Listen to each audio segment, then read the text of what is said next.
Hello, guys. Welcome to the LOLgasm podcast. Yes, we are still doing this, and really, I don't know why. But yes, we are doing this. This is the third episode, and today with us is Jatin God.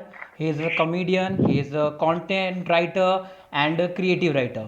और आज हमारे हाय। साथ दूसरे हैं मयंक वाधवानी, ही is a pro journalist and और आज हमारे साथ एक मेहमान भी है। पहली बार हमें हाथ पैर जोड़कर किसी को बुलाना पड़ा और आ चुके हैं वो। Today with us RJ Nikhil. Please जोरदार तालियां उनके लिए। हाय हाय हाय गाइस, वैसे हाथ पैर जोड़ने वाली नौबत नहीं आई। लेकिन ठीक है। हम दो तीन मेहमानों को पहले ट्राई कर चुके हैं और बहुत ज्यादा लोग नहीं आ पाए। दे दे दे, नो इश्यूज यार, ये तो ठीक है, हमको दोस्ती वाली बात हमको है। हमको आदत हो गई है। जब भी हमारा कोई गेस्ट आता है हम यही बोलते हैं, हम हाथ पांव जोड़ के बुलाए, because that is the audience we get in our show. उनको भी हम हाथ पांव जोड़ के ही लाते हैं, हमारे लिए आदत हो गई है। Nice nice. Hi, how you all, कैसे हो सब? बढ़िया, सब बढ़िया।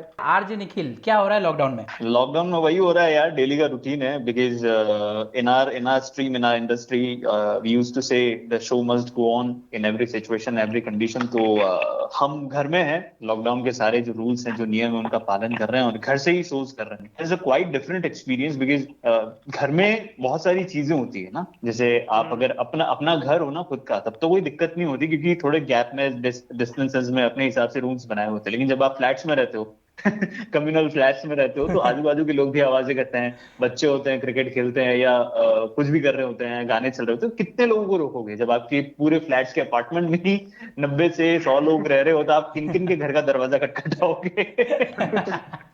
तो ऐसे में घर में बैठकर ही सारे काम करने होते हैं। We are doing quite good job क्योंकि रिस्पॉन्स अच्छा है। और अगर एथिकली देखा जाए तो रेडियोज जो है वो इस पूरे लॉकडाउन में 85% ज्यादा जो है लिसनरशिप गेन कर। And actually it is an states by government also, government officials की तरफ से ये स्टेट्स थे कि दूरदर्शन और रेडियो का जमाना वापस आ गया। सही में ऐसा लग रहा है कि 90s के टाइम में वापस आ चुके हैं, ऐसा लग रहा है मुझे। True true, very true, very true. सब कुछ वही चल रहा है। देखो यार, रामायण आ गई, उसके बाद में उत्तर रामायण आ गई, उसके बाद में Shaktimaan is about to come. No, star plus Shaktimaan चल रहा है, अभी चल रहा है, आ गया। 8 से 9 चल रहा है। अरे यार, तो मैंने मिस कर दिया फिर। It's been so many weeks. अरे यार, तो मैंने तो मिस कर दिया यार, सॉरी शक्तिमान।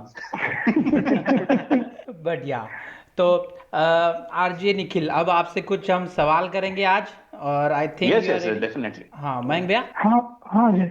सो निखिल, मेरा फर्स्ट क्वेश्चन आपसे है, मतलब बिकॉज इवन मैंने भी रेडियो मिर्ची में I have done my like internship there in Mumbai. Okay, in radio Mirchi. तो एक चीज मेरे को वहाँ देखने मिलती थी कि बहुत वियर्ड रिक्वेस्ट आरजेस को आती है, राइट? एंड कितनी बार आया सीन, मतलब मेरे सामने की बात है कि मैं एक आरजे के स्टूडियो में खड़ा हुआ था, बिकॉज आपका भी एक सेट पैटर्न होता है शो का कि इस सेगमेंट में ये करना है, इस सेगमेंट में ये करना है। एक बंदा आरजे को फोन करके बोलता है, प्लीज मेरी गर्लफ्रेंड मान नहीं रही, अब आप ही मनाओ। अब वो बोल रहा है, भैया मेरा सेगमेंट चल रहा है भैया, पर नहीं, मैं नहीं जानता, अब आप मनाओ। उसने फोन रख दिया, वापस से फोन किया, and he tried from like 10 different number. So ऐसी कोई वियर्ड सिचुएशन जहाँ आप, मतलब होता है ना कि यार देखो, अपन एक ऐसे प्रोफेशन में जहाँ अपन लिसनर्स का दिल भी नहीं तोड़ सकते, लेकिन अपन उसके आउट ऑफ द बॉक्स। तो कोई एक ऐसी बहुत ही वियर्ड सिचुएशन जहाँ आप ऐसे फंसे हो, and how you came out of that? So right, nice question. Let me tell you one thing कि मुझे रेडियो इंडस्ट्री में इस साल मिला के 9 साल कंप्लीट हो चुके हैं। 9 साल में से 3 साल तो मैंने सीखा रेडियो, और 6 साल प्रोफेशनली काम करते हुए गए रेडियो। देन मैंने टीवी का एक्सपीरियंस भी लिया है ना, डिस्कवरी के साथ भी काम किया मैंने, हिस्ट्री टीवी के साथ भी काम किया, वॉइस ओवर्स काफी किए। But coming to your question, yeah that's true कि बहुत सारी वियर्ड रिक्वेस्ट आती हैं।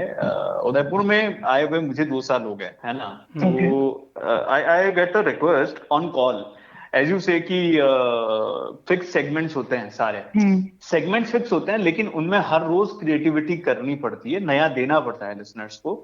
आप अगर सेम चीज रिपीट कर दोगे, वही करते रहोगे, तो लोग बोर हो जाएंगे। तो a very very good thing for an RJ कि आपको पता है कि मुझे इस सर्कल में ही खेलना है, लेकिन उस खेल को इंटरेस्टिंग कैसे बनाओगे रोज, राइट? तो उससे लिसनरशिप आपकी बढ़ती है। नो डाउट्स, कॉल्स जितने आते हैं उससे पता चलता है कि आरजे की फैन फॉलोइंग या लिसनरशिप कितनी ज्यादा है। ये हमारा इंटरनल मैटर है। इंटरनल जो टीम होती है वो ये देखती है कि इसके शो में कितने कॉल्स आ रहे हैं, इंटरेक्शन लेवल कितना अच्छा है। सो एक कॉल मुझे मिला, छपाक मूवी आपने देखी होगी ना हाँ, सबने। हाँ। तो छपाक मूवी से थोड़े पहले दिनों की बात है, हम सब प्लान ही कर रहे थे कि हम सबको ये मूवी जाना है। मुझे कॉल मिला था एक लिसनर की तरफ से, मैं नाम नहीं लूंगा उसका, सॉरी। उसने मुझे कॉल किया और यही सेम क्वेश्चन मेरे से बोला जो आपने बताया ना कि यार मेरा मुझे एक लड़के पे क्रश है, he is not talking to me. मैंने बहुत सारे उसको मैसेजेस किए हैं, उसकी पर्सनल नंबर तो उसने चेंज कर लिए, बट फेसबुक पे इंस्टाग्राम पे बहुत सारे, और लाइव कॉन्वर्जेशन जा रहा है। मैं अपने शो में हमेशा आई यूज्ड टू ट्राई कि मैं लिसनर्स को लाइव कर सकूं, जबकि ऐसा बहुत मुश्किल होता है करना। मैंने कहा दिक्कत क्या हो गई, मैं क्या करता हूँ, मस्ती वाली कॉल एक सेगमेंट करता हूँ जिसमें मैं मजे लेता हूँ लोगों के, हाँ है ना। हाँ, मैंने भी देखे।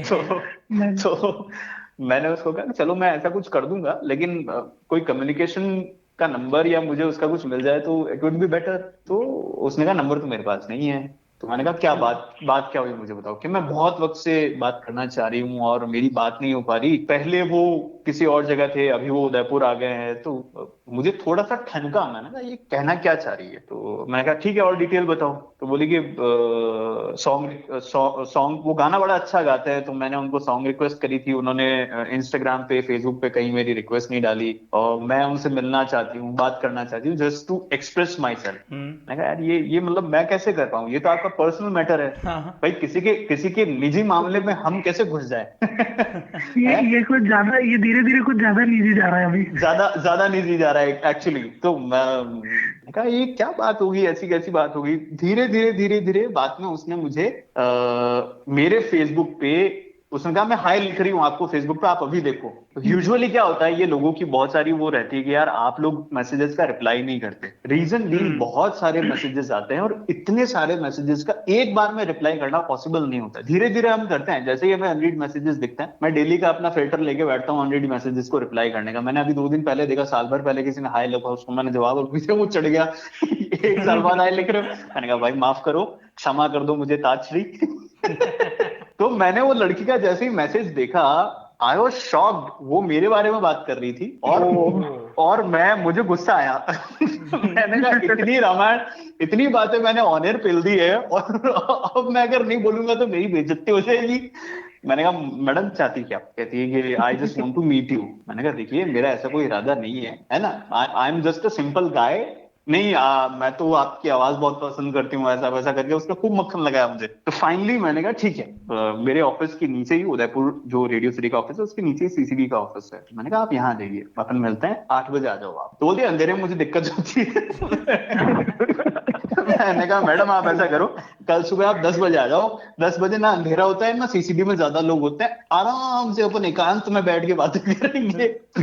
तो शी सेड ओके, मैं अपनी कुछ फ्रेंड्स के साथ आऊंगी। मैंने कहा यार ये क्या बात हुई, फ्रेंड्स के साथ? हाँ, मैंने कहा क्या करना चाह रही हो तुम? नहीं मैं आऊंगी। मैंने कहा ठीक है। मैं वहां बैठा और लिटरली वो ऑन टाइम रिक्शा से उतरी, और मैंने उनको गेट से देखा ना तो मैं उठ के बाहर आया। मेरे उठ के बाहर आने के पीछे रीजन ये था, एसिड विक्टिम्स थी वो, जो मुंबई से उदयपुर घूमने आई हुई थी। राइट, और वो पिछले 2 साल से क्योंकि मैं पहले किसी और रेडियो स्टेशन में था और मेरा शो जो है वो बहुत जगह चलता था, आफ्टरनून शो किया करता था मैं, तो मेरा शो बहुत सारे सिटीज में चला करता था। तो वहां से वो मुझे सुन रही है। It is called a core listenership, कि मतलब आपके लिसनर को पता है आप कहाँ जा रहे हो, आप क्या कर रहे हो, they know everything about you. तो मतलब रेडियो में एक बात कही जाती है कि लिसनर्स को कभी पागल मत समझो। अगर आपको कोई रेगुलर फोन कर रहा है ना तो आपके बारे में वो बहुत कुछ जानता है और आपको एडमायर कर रहा है, कहीं ना कहीं एथिकली आपको फॉलो कर रहा है। या फिर सीरियल किलर भी होते हैं बहुत सारे जो पता लगा रहे होते हैं। यार अब देखो, भगवान मैं तो हाथ जोड़ू, ऐसा नहीं हूं मेरे साथ कभी। सो मुझे शॉक लगा। वो एसिड विक्टिम्स थे, 5 के 5। वो मुंबई से उदयपुर घूमने आए हुए और मैं उनसे मिला और उन्होंने मुझे कहा कि आप लोगों के साथ प्रैंक करते हो, हमने आपके साथ प्रैंक किया, we just want to meet you. अरे मैंने कहा मुझे सिंपली आप बोल देते। तो ये एक वियर्ड रिक्वेस्ट थी जो मेरे पास आई। अच्छा, एक वियर्ड रिक्वेस्ट और आई, एक बंदे की शादी हो गई, उसकी पहली एनिवर्सरी थी, वो भूल गया। ठीक है, और मेरे को फोन करके कहा ना मेरी बीवी को मनाओ। मैंने कहा देख भाई, मैंने मनाया तो वो मान जाएगी, और फिर तेरे साथ जाएगी नहीं जाएगी मुझे नहीं पता। तो ऐसे बहुत सारी रिक्वेस्ट आती है यार, बहुत सारी रिक्वेस्ट आती है। कोई कहता है गाना गा के सुनाओ, कोई कहता है एक्टिंग करके दिखाओ, कोई कहता है आप आरजे बोल के देखो। मैंने कहा बोल रहा हूँ और कैसे बोलूं। मैं फैमिली में जाता हूँ, फंक्शन में जाता हूँ तो कहता है अच्छा मतलब मैं टिपिकल राजस्थानी बंदा हूँ, मारवाड़ी बंदा हूँ, तो मैं जोधपुर से हूँ बेसिकली। तो कई फंक्शंस में जाते हैं तो मेरे पापा जब बोलते हैं कि तो छोरो तो सर रेडियो में काम करे, तो रेडियो में कहीं करेगा, रेडियो में बोल लेता। अच्छा बेटा बोल के दिखाओ। अंकल ऐसे ही बोलता हूँ मैं, यही ऐसे ही बोलता हूँ, बस माइक ऑन होता है उस समय। ये हम कॉमेडियंस के साथ भी होता है कि हाँ बेटा जोक सुना सुना बेटा तो सुना हंसा के दिखाओ, जोक सुना। जो सुना के बताओ। एक जगह और होती है। लोगों को ये समझाना कि हम लोग करते क्या, वो बहुत ही मुश्किल हो जाता है। बहुत मुश्किल है, क्योंकि वो उनको पता ही नहीं चलता कि क्या, मतलब मैं बोलता हूँ मैं कंटेंट राइटर हूँ, ये क्या होता है, क्या लिखते हो, कॉमेडियन हो तो कहाँ करते हो, क्या करते हो। बेटा कविता सुनाओ, जल्दी जल्दी कविता सुनाओ।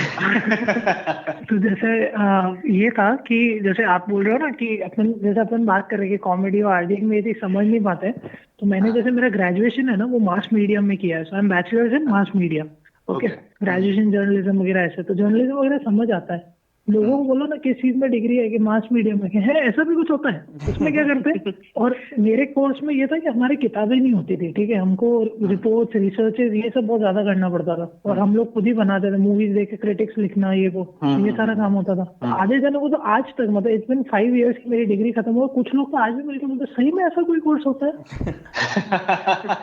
हाँ, बड़ा मुश्किल होता है यार, मास कॉम का कोर्स इतना इजी नहीं है जितना लोगों को लगता है। और कितने लोग तो ऐसे बोलते हैं यार बढ़िया, अगर कुछ नहीं हो तो ये कर लेना चाहिए, मतलब करके देखना भैया। उड़ता तीर जब आएगा पिछवाड़े में तो समझ आएगा क्या होता है। बट लोगों में एक ये बना हुआ कि आरजे की लाइफ बहुत कूल होती है।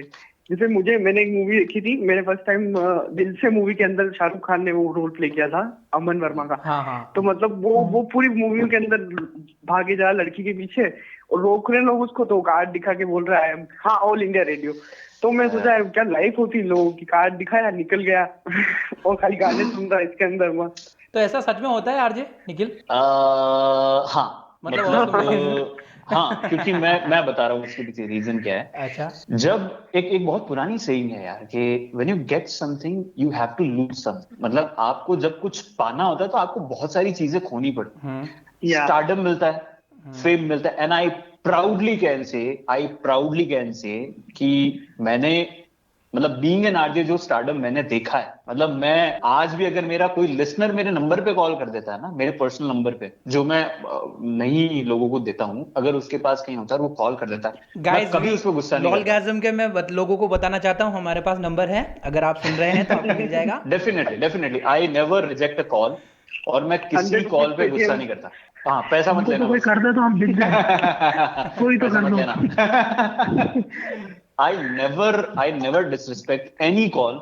मैं किसी को रिजेक्ट नहीं करता। कोई भी मुझे कॉल कर देता है, मैं पूछता जरूर हूँ नंबर आपको कहां से मिला, बट मैं बात पूरी करता हूँ क्योंकि उनकी वजह से मैं हूं यार। देखो बहुत सिंपल सी बात है, टैलेंट अपनी जगह है, लेकिन उस टैलेंट को अगर लोगों ने एक्सेप्ट नहीं किया तो आप किस बात के सार हो। या स्टार्टअप जैसा मेरे में कुछ है नहीं। जतिन मुझसे मिला हुआ है, जतिन की और मेरी बहुत अच्छी बात हो रखी है एक इवेंट के दौरान, और जतिन से थोड़े समय पहले भी मेरी बात हुई है। तो इसको पूछो क्या कभी मेरे अंदर ऐसा उसको नजर आया है, उसको सुनाई पड़ा है कि यार ठीक है कोई ऐसा कोई फिगर है या कोई आरजे है। मैं साउंड ही नहीं करता आरजे जैसा। I use to talk very personal. अभी अपन लोग बात कर रहे हैं ना, तुमको ऐसा लग रहा है कि तुम किसी ऐसे आरजे से बात कर रहे हो? नहीं, हाँ, हम तीनों की आवाज और आपकी आवाज का हम थोड़ा अंतर देख रहे हैं। आवाज के बारे में तो बात मत करा जाए, आवाज मेरे को हर्ट करती है ये चीज। देखो नहीं, आवाज से आरजे नहीं बनता है। मैं एक चीज और क्लियर कर दूं, आवाज से आरजे नहीं बनता, आरजे बनता है डिलीवरी से। Right, coming to your point again. Yes सारे आरजे की आवाज इतनी अच्छी कैसे होती है, ये मुझे बताओ। ये वो देखो,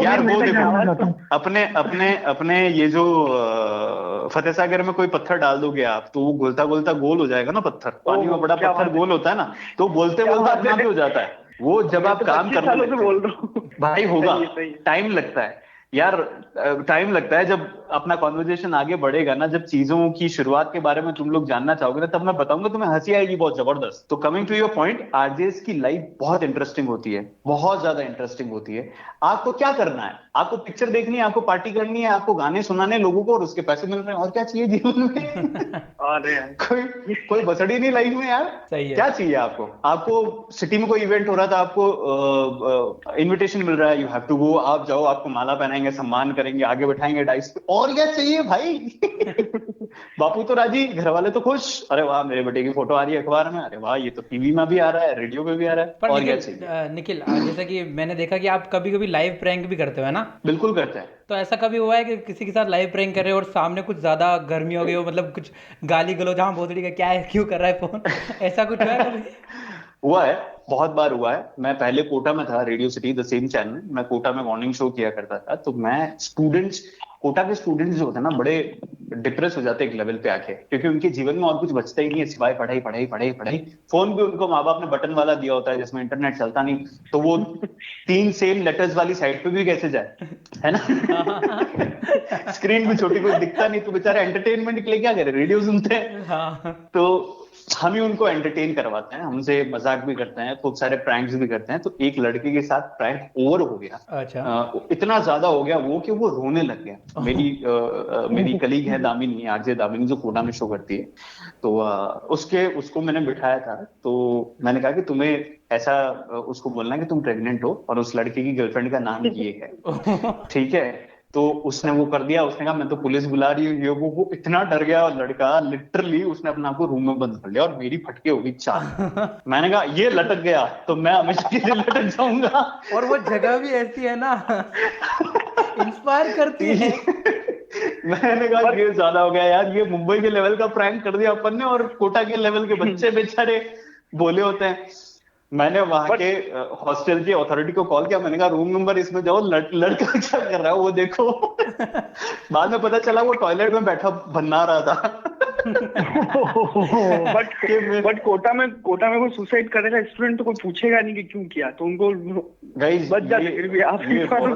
ये नहीं, ये विडंबना है कि हम नहीं समझ पाते यार कि कोटा के बच्चों की स्थिति क्या है। हम नहीं समझ पाते कि उनका मेंटल लेवल कितना स्ट्रेसफुल है। आप सोचो ना, उनको आपने कोटा फैक्ट्री अगर देखा है किसी ने, कोटा फैक्ट्री, तो आपको पता चलेगा कि यार स्ट्रेस लेवल क्या है उन लोगों के ऊपर, वो कैसे एंटरटेन करते हैं। They do have only one media to entertain and it is a radio. Picture देखने जा नहीं पाते बेचारे, टाइम नहीं मिलता पढ़ाई से। हाँ, उनको फोन नहीं मिलता, कुछ भी नहीं मिलता। आरजेएस की बहुत वैल्यू है कोटा में, बहुत वैल्यू है कोटा में, हर जगह होती है लेकिन कोटा में कुछ ज्यादा है, क्योंकि मैंने फील करी है। राइट, प्रैंक्स भी किए मैंने, उनको खुश करने के लिए पार्टीज भी करी, सब किया। तो कोटा का एक्सपीरियंस बड़ा अमेजिंग रहा। Again coming to your point कि मैंने जो बोला था आपको कि इतना वो वैसा आपने पूछा था होता है कि नहीं होता है। लाइफ अच्छी होती है लेकिन सेक्रीफाइसेस बहुत होता है। मीडिया की जो जॉब होती है, अगेन तुम मास मीडिया कर चुके हो, मास कम्युनिकेशन का कोर्स कहते, तुम्हें बहुत अच्छे से पता होगा, 24/7 की जॉब है ये। राइट, अभी भी मैं बैठा हूं ना, मैं आप लोगों से बात कर रहा हूँ और मेरे हाथ जो है ना मेरे कंप्यूटर सिस्टम पे चल रहे हैं, क्योंकि there is a news coming जिसका हमें ब्रीफ देना है, तो वो चल ही रहा है ना। तो 24/7 की जॉब है यार, कब कोई इमरजेंसी आ जाए आपको जाना पड़े, क्योंकि you are the voice of station. अब आपका ऑफिस गार्ड तो बोलेगा नहीं ना कि हाँ भाई ऐसा कुछ हो गया माइक ऑन करके। राइट, तो बहुत सारे सेक्रीफाइसेस करने होते हैं। आप पब्लिकली हर जगह नहीं जा पाते हो, क्योंकि आपको जब लोग जानने लग जाते हैं तो लोग आपसे बात करने के लिए, या ठीक है देखो बड़ी बात नहीं कहूंगा, फोटोज खिंचवाने ठीक है, ये लोगों का शौक है, आपसे बात करने के लिए आ जाएंगे या आपसे इंटरेक्शन के लिए आ जाएंगे, तो आप खड़े हो लेकिन आप फिर अपने आप को भी टाइम नहीं दे पाते। मैंने एक चीज देखी है वहाँ मुंबई में, मतलब जो सेम चीज आप बोल रहे हो ना, सेक्रीफाइस वाली, मतलब एक आरजे हैं वहाँ पे, टाइम सेक्रीफाइस, नींद सेक्रीफाइस करनी पड़ती है भाई, सब कुछ सेक्रीफाइस है। मतलब कुछ अगर लोगों को आपका फोन नंबर मिल गया तो भैया आप फिर भगवान से दुआ करना कि आप पीसफुली रह सको। फर्स्ट थिंग, ठीक है, क्योंकि रात को, मतलब मैंने देखा है, क्योंकि आरजे कितनी बार रात में आते हैं, ताकि अगर कभी आपके भी कोई फंक्शंस होते हैं या कुछ भी होता है आपको निकलना है तो एक दिन पहले आपको शो रिकॉर्ड करना पड़ेगा. यू हैव टू थिंक कि मेरे को कल सुबह बोलना है, but you recording in night. आपकी एनर्जी वो होनी चाहिए, आपका सेगमेंट ये होना चाहिए. और उस बीच में मैंने लोगों को रात को 2-2 बजे कॉल करते थे. क्यों कॉल किया? बस ऐसी आपकी आवाज सुनने की इच्छा थी. बोला 2 बजे कौन आवाज सुनता है? क्या क्या फैंटेसी लेके घूम रहे हो तुम? बहुत मुश्किल होती है यार, बहुत मुश्किल होती है. टिपिकल. और रेडियो स्टेशन पे आ जाना डायरेक्टली, बिना किसी अपॉइंटमेंट, बिना कुछ, सीधा अंदर आ जाना. वो आरजे जीतूराज का, अच्छा लोगों को क्या लगता है 7 से 9 का शो है, हो सकता है उसको शो रिकॉर्ड करके कहीं काम से जाना भी पड़े, बिकॉज भेज देते हैं लोग. 7 बजे ऑफिस पहुंच गए, जीतूराज का शो होता है ना, कोई बात नहीं है, इसका शो होता है ना, हम लोग घुस जाएंगे शो में, हम देख लेंगे. मतलब जीतूराज इज अ लेजेंड यार. Jeeturaj is a legend. I used to intern with Jeeturaj, that's why I know he is a legend bro. मतलब उसके जैसा अगर मेरे में सारी क्वालिटीज आ जाए ना, तो फिर तो मैं आग लगा दूं. I used to intern with him and I know कैसे थे यार वो, मतलब कैसे हैंडल करते थे चीजों को. मतलब every day he has to work, he is working 24/7 round the clock. Not only him, every RJ और एवरी मीडिया पर्सन. कभी भी कुछ भी आपको इंटरव्यू लेने जाना है, किसी भी टाइम पे कैसे भी जाना है, उसके बाद इंटरव्यू लेने जा रहे हो, जो सामने वाला है उसके टैंट्रम मोड झेलने आपको. कंफर्म नहीं, हर जना उतना ही अच्छा. यार क्लाइंट्स के साथ होती है दिक्कत है. मैं कई बार क्लाइंट्स के साथ दिक्कत होती है. पता है वो माई बाप है, पैसा देगा जाना तो पड़ेगा. पहले तो उनको क्वेश्चन भेजो लिख के कि हम लोग ये पूछेंगे, आप इसके बारे में देख लो, कुछ वेरीफाई करना हो, हटाना हो.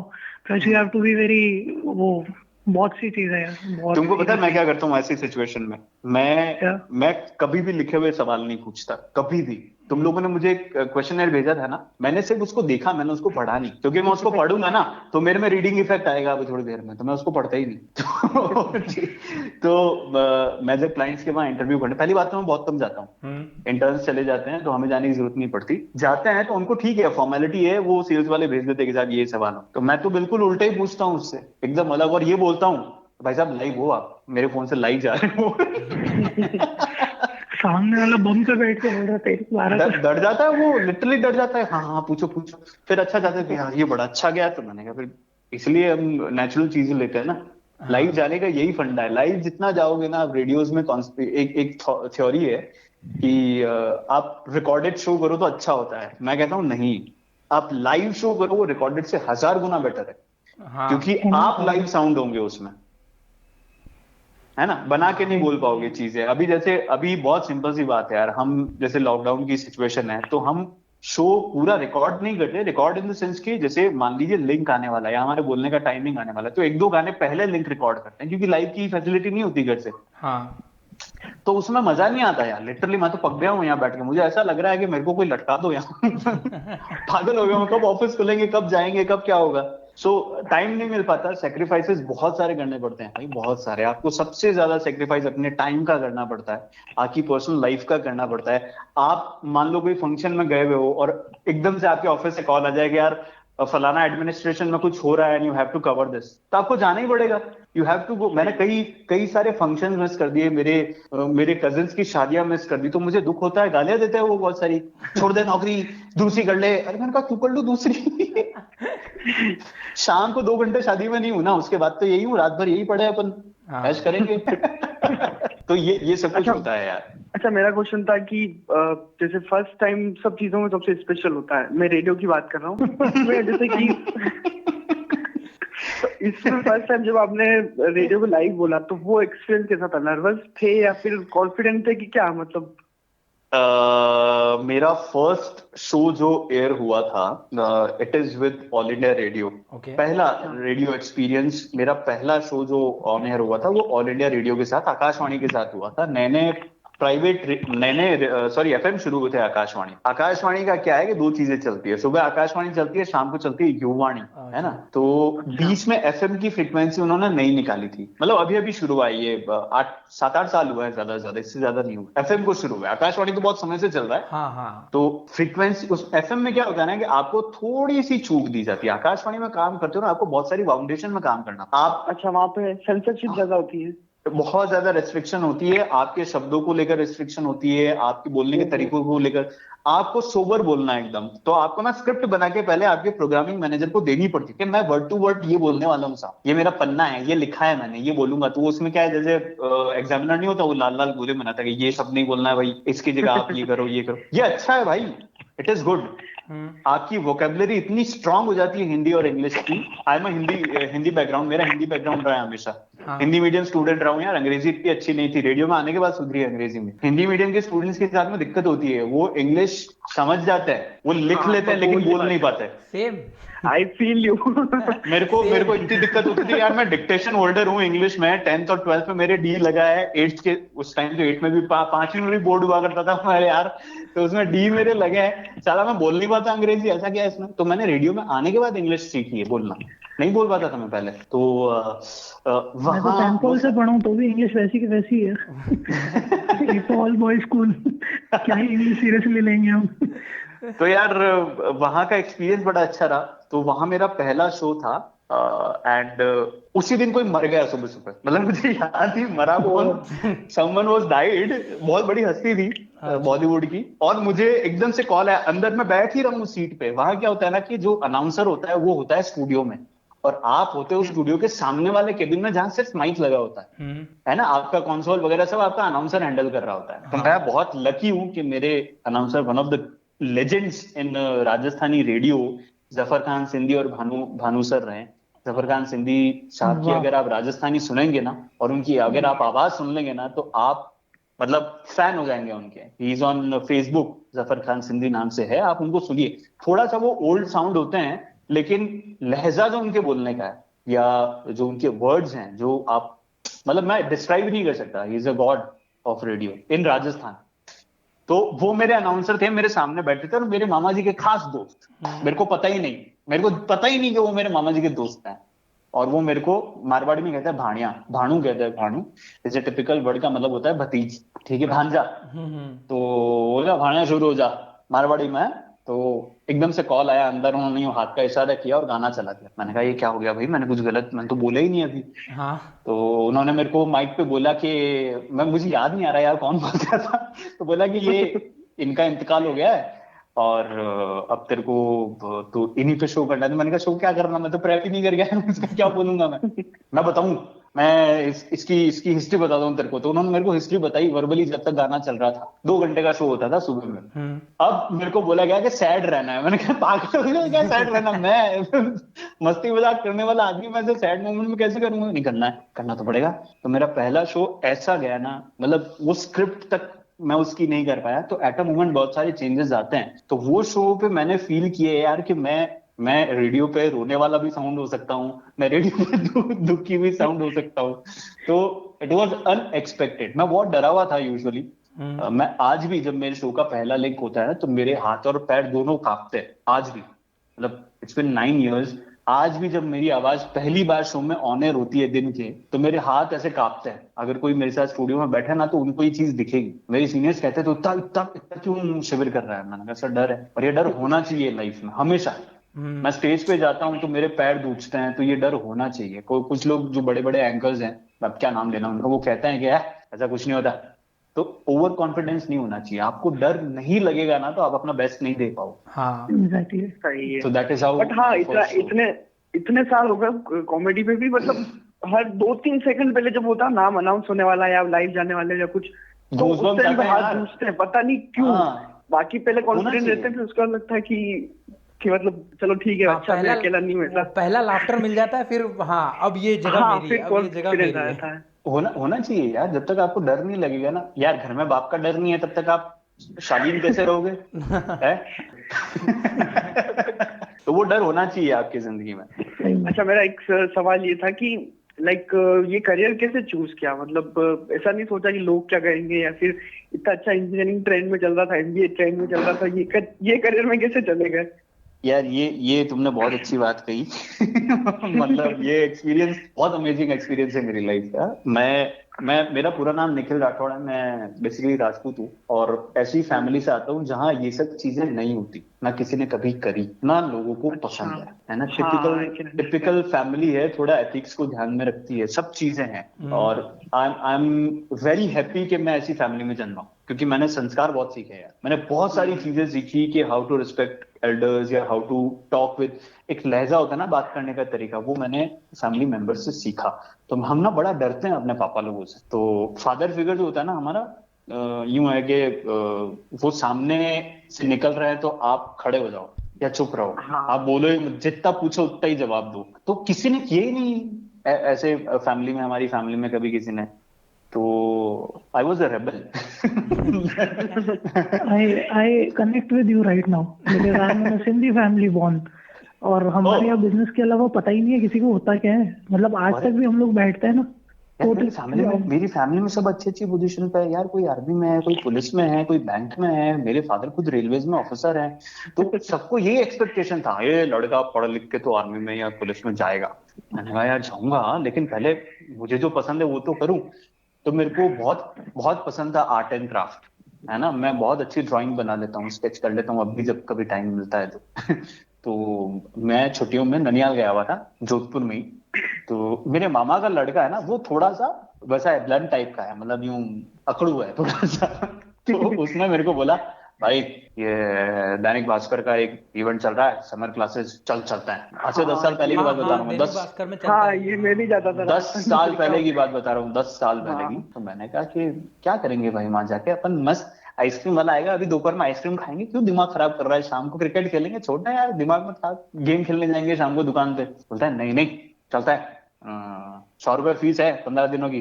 100 रुपए फीस है, 100 रुपए कहां से लाऊंगा मैं, मेरे पास है नहीं इतने। तो कहता है करता कुछ जुगाड़ करता है यार, तू टेंशन मत ले, अपन चलते हैं। मतलब सीखेंगे क्या। अब सीखने में भी मेरा वही था कि भाई कोई मैथ्स की क्लास होगी या ऐसा कोई रीजनिंग की क्लास होगी, स्केटिंग का हुआ या आर्ट एंड क्राफ्ट का हुआ। बोला आरजे आरजे वाली क्लास ज्वाइन की। मैंने ये क्या होता है भाई। पहली बार सुना मैंने तो ये। कहता है यार वो होता है ना यार, वो रेडियो चलता है तो बीच बीच में एक आदमी बोलता है।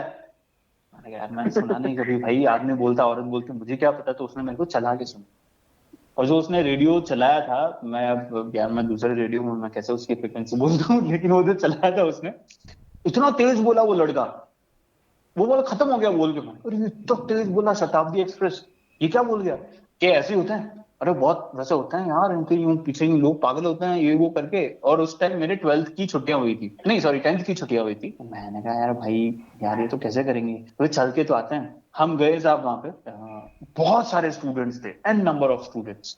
हमारी पहचान भी थी तो हमारी फीस थोड़ी सी कम हो गई, ठीक है। तो हमने वहां घुसते ही उस क्लास में सबसे पहले जो देखा वो थी लड़कियां। 100 रुपए में भी फीस कम हो गई। ओह हाँ भाई, और जो लड़कियां थी, मजा ही आ गया। मैंने अपने मतलब 15 साल 17 साल के जीवन में ऐसी चीज कभी नहीं देखी। लड़कियां। मैंने कहा अच्छा ऐसे ऐसी भी लड़कियां होती है यार, ये तो खाली पिक्चरों हमने में देखी हुई हमने है यार। इंजीनियरिंग के 4 लाख रुपए दिए, हमको फिर भी लड़कियां नहीं दिखी। तो अब मैंने कहा और तो जोरदार है। तो वही है ना कि मैं वैसे बड़ा सख्त लौंडा हूँ, लेकिन वहां मैं फिसल गया। तो मैं ऐसा फिसला कि मैं सीधा घर पहुंचा। उस दिन ननियाल नहीं गया, मैं सीधा घर गया साइकिल लेके अपनी। 7 किलोमीटर था मेरे ननियाल से मेरा घर। मैंने जाके मम्मी को बोला, मैंने कहा मम्मी मेरे को तो ये कर। मम्मी को पागल है, ये क्या होता है, और कहीं कोर्स क्या है, तू नहीं समझ आ रही हो कहीं, मतलब ऐसे मारवाड़ी में उन्होंने बोला। मैंने कहा मम्मी इसमें रेडियो में जो आवाज आती है ना वो हम सीखेंगे। ठीक है, फिर क्या करेगा सीख के, क्या करेगा सीख के, लोगों को हंसाएगा, ऐसे कार्टूनों वाले काम करेगा। तो मैंने कहा मम्मी देखो पापा से तो मैं बात नहीं कर सकता, है ना, बोलोगे तो आप ही। उन्होंने कहा दिमाग खराब है, लात मारन मारे। तेरे को भी निकाल देंगे मेरे को भी निकाल देंगे, ये ऐसे काम नहीं करते। मम्मी यहाँ रिस्क लेते हैं, कुछ करते हैं। तो फिर मैंने शाम को धीरे से ऐसे खिसकाई बात पापा को। वही होना था जो हुआ। पापा ने कहा कि नहीं ये अपने काम की चीज नहीं है, कुछ और काम करो, एनसीसी ज्वाइन करो। मैंने कहा पापा एनसीसी में खड्डे खुदवाते हैं, मैं कोमल शरीर का खड्डे कहाँ खोदूंगा। खड्डे वड्डे खुदवाते, धूप में काला हो जाऊंगा, मैं गोरा चिट्टा हूँ। कह दिया ना उतना काम कर, खत्म हो गई बात वहीं पे। यार ये तो वही बात ही, मतलब कभी खुशी कभी गम वाली हो गई। कह दिया ना बस, कह दिया। कह दिया ना बस, कह दिया। तो मेरे बड़े पापा हैं, वो मेरे से बड़ा प्यार करते हैं। तो मैंने उनको बोला, मैंने कहा पापा यार मैं तो जाना है। तो पापा ने ये ले 100 रुपए, जा ऐश कर। अरे मैंने कहा 80 रुपए लग रहे हैं, अरे 20 रुपए मौज करना, खा पी ले। अब आज से 10 साल पहले 100 रुपए की बहुत वैल्यू होती थी यार। तो हम गए, फीस भरवाई, और उस 20 रुपए का हमने क्या किया, 8 रुपए में तो बाल कटवाए। ठीक है, 8 रुपए में स्पाइक कट चला था वहां नया नया। और स्पाइक कट भी कैसे, वो मुर्गे वाला, बीच में से यूं कर देते हैं हाथ को, यूं बीच में से खड़े कर देते हैं बाल। तो इतना गंदा लग रहा था मैं, भयंकर गंदा। लेकिन मेरे को ऐसा लग रहा था मैं बहुत सुंदर लग रहा हूँ। बेल बॉटम की पैंट नई नई खरीदी, मतलब पॉकेट मनी से कुछ पैसे बचाए हुए थे, जो लोगों के धोख दे के आते हैं ना पैसे, घर में जो आते हैं उनके पैरों के हाथ लगे थे पैसे देते थे। हाँ। तो जमा तो एक छोटा सा ब्लू कलर का शॉर्ट शर्ट, और वो खरीद के हम गए साहब अंदर। एकदम बाहर एक लड़का खड़ा था, निकर पहन के, लंबे बाल थे उसके, चप्पल पहनी हुई थी उसने। तो यार हमें नहीं पता था कौन है, तो हमने उसको बोला कि भाई ये क्लास चल रही है, कहाँ लग रही है क्लास? कहता है यही है, यही है, आपको क्या करना है? मैंने कहा सीखना है, आरजेइंग सीखेंगे, आप बैठिए सर आ रहे होंगे। हम अंदर जाके बैठ गए सबसे आगे टशन टशन में, और वही लड़का अंदर आया तो सब लोग खड़े हो गए। मैंने कहा इसको देख के सब क्यों खड़े हो रहे हैं भाई, कौन सी तोप है ये? तो आते उसने कहा hi good evening this is RJ Rex. ओ मैंने कहा भाई मर गए। आरजे रेक्स बहुत अच्छे आरजे हैं जोधपुर के, और बहुत पुराने आरजे हैं। हाँ हाँ, तो मैंने मतलब सुना हुआ है नाम। भाई हमने कभी ऐसे किसी को देखा नहीं था लंबे बालों में, नहीं देखा था यार, फैमिली में ही नहीं देखा कभी, क्योंकि फैमिली से बाहर कभी निकले ही नहीं हम लोग। लंबे बालों में ऐसे, तो चप्पल भी महंगे थे यार उस टाइम के बहुत, और वैसे कैप्री पहनी हुई थी उन्हें। हम तो सोचते थे पैंट को काट के पहना होगा, हमें क्या पता कैप्री भी कोई चीज होती है। नहीं पता था भाई, नहीं पता था, बिल्कुल नहीं पता था। तो मैंने कहा भाई मर गए, ये सिखाएगा इसने, तो हमने तो ऐसे ही पूछा था कंधे पे हाथ रख के भाई। तो हम चुपचाप से उनके सबसे पीछे भाग लिए। तो वो भाई साहब ने सबसे पीछे से हमें ही बुलाया, पहले आ गया हो। आ गया वो, अपना इंट्रोडक्शन दो। मैंने कहा स्कूल में कभी नहीं बोला हमने इंट्रोडक्शन दो, यहाँ का इंट्रोडक्शन देंगे वो भी लड़कियों के सामने। तो जैसे तैसे इंट्रोडक्शन दिया, और सब लोग हंसे हमारे ऊपर, क्योंकि मैंने जैसे बताया ना, इंग्लिश बोलनी नहीं आती थी, समझ में आती थी लेकिन बोलनी नहीं आती थी, और कभी बोले नहीं ऐसे, चुप चुप से रहे, बोले नहीं तो नहीं बोलना आता था। तो हंसी, पूरी क्लास हंसी। तो बहुत बेइज्जती फील हुई उस दिन, बड़ी बेइज्जती फील हुई। और हमें टास्क मिला सबको उस दिन, वो नहीं हंसे, आरजे रेक्स सर जो थे वो नहीं हंसे उस दिन। तो उन्होंने कहा ठीक है जाओ बैठो। तो टास्क दिया अगले दिन कि भाई फादर्स डे पे एक लिंक बना के लाना, हम जो बोलते हैं ना उसे लिंक कहते हैं, तो लिंक बना के लाना। अब दुविधा, चला मम्मी पे बोलते तो लिख भी लाते 10-15 लाइन, है बाप पे कौन लिखे? मैंने कहा यार ये तो भाई तूने कष्ट दे दिया बहुत बुरा वाला, क्या करे। घर गए, पेपर पेन लिया, और उस दिन पहली दफा रेडियो सुना। तो मैंने कहा अच्छा अच्छा ऐसे ऐसे बोलते हैं, बेइज्जती तो हो गई यार, पर बोलना तो ऐसे ही है। मैंने सुना आरजेस को, मैंने कहा यार ये तो इस तरीके से स्टाइल में बोलते हैं यार, इंग्लिश बोलते हैं अच्छी खासी, अपने को तो आती नहीं। तो फिर मैंने क्या किया, पूरा एक लिखा पेज पे, 15-20 लाइनों का एक समअप लिखा मैंने on fathers day in in RJing style. और उसमें कुछ कुछ वर्ड्स मैंने छाटे, उनको सर्कल किया, और उसके इंग्लिश वर्ड जो थे वो उसकी जगह वहां लिखे। तो फिल्टर करके पूरी स्क्रिप्ट बनाई, और उसको मैं रट के आ रहा तो रहा। और ऐसा रटा मैंने कि अगर मेरे से कोई बोलता ना फादर, तो मैं पूरा बोल देता धड़ाधड़ धड़ाधड़ धड़ाधड़। और मेरा जो भाई था वो क्या यार भाई तू तो रट लिया यार, मैं तो रट ही नहीं पा रहा हूँ यार। मैंने कहा भाई चल, बेइज्जती तो हुई, आज नहीं होनी चाहिए। फिर वही सीन हुआ अगले दिन, फिर उन्होंने, हमने सोचा कि भाई आगे बैठ जाएंगे तो पीछे वालों को बुलाएंगे। हम आगे बैठे तो हमें ही बुला लिया आगे, ला जाओ सुनाओ। तो मैंने कहा अब मैं बोलूंगा तो या तो मेरी बेइज्जती होगी फर्स्ट क्लास, लोग हंसेंगे बहुत बुरे वाले, या फिर तालियां बजेंगी, दोनों में से एक चीज होगी। मैंने शुरू किया, जैसे जैसे मैंने सुना था ना किस तरीके से आरजेस बोलते हैं, बिल्कुल उसी टोन में। उस टाइम में क्या होता था कि रेडियो नया नया आया था ना, एफएम एफएम जो थे नए नए ही आए थे, मतलब 2 साल हुए थे आए हुए एफएम को, तो बड़ा क्रेज था, पैपी होते थे आरजेस बड़े, थोड़े स्टाइल में रहा करते थे, बोलते भी थोड़े स्टाइल में थे, यो और hi this is your hot and happening बंदा, ये वो, तो मतलब ऐसे सनातन लगाते थे वो। तो आजकल तो नहीं करते, खैर करते भी होंगे तो मुझे पता नहीं, मैं तो नहीं करता ये। तो मैंने बोला लिंक अपना, और क्लास में सन्नाटा, पिन ड्रॉप साइलेंस। मैंने कहा यार भाई ये तो भारी बेइज्जती होगी, अब तो रेक्स सर जो है ले लेंगे अच्छी खासी। तो रेक्स सर ने पीछे से तालियां बजाई, उन्होंने ताली बजाई तो पूरी क्लास ताली बजाने लगी, अच्छा लिखा यार, तेरी स्क्रिप्टिंग अच्छी है यार, तू अच्छा काम कर सकता है, ऐसा वैसा करके उन्होंने मेरे को बोला। तो मेरा कॉन्फिडेंस थोड़ा सा बिल्ड हुआ।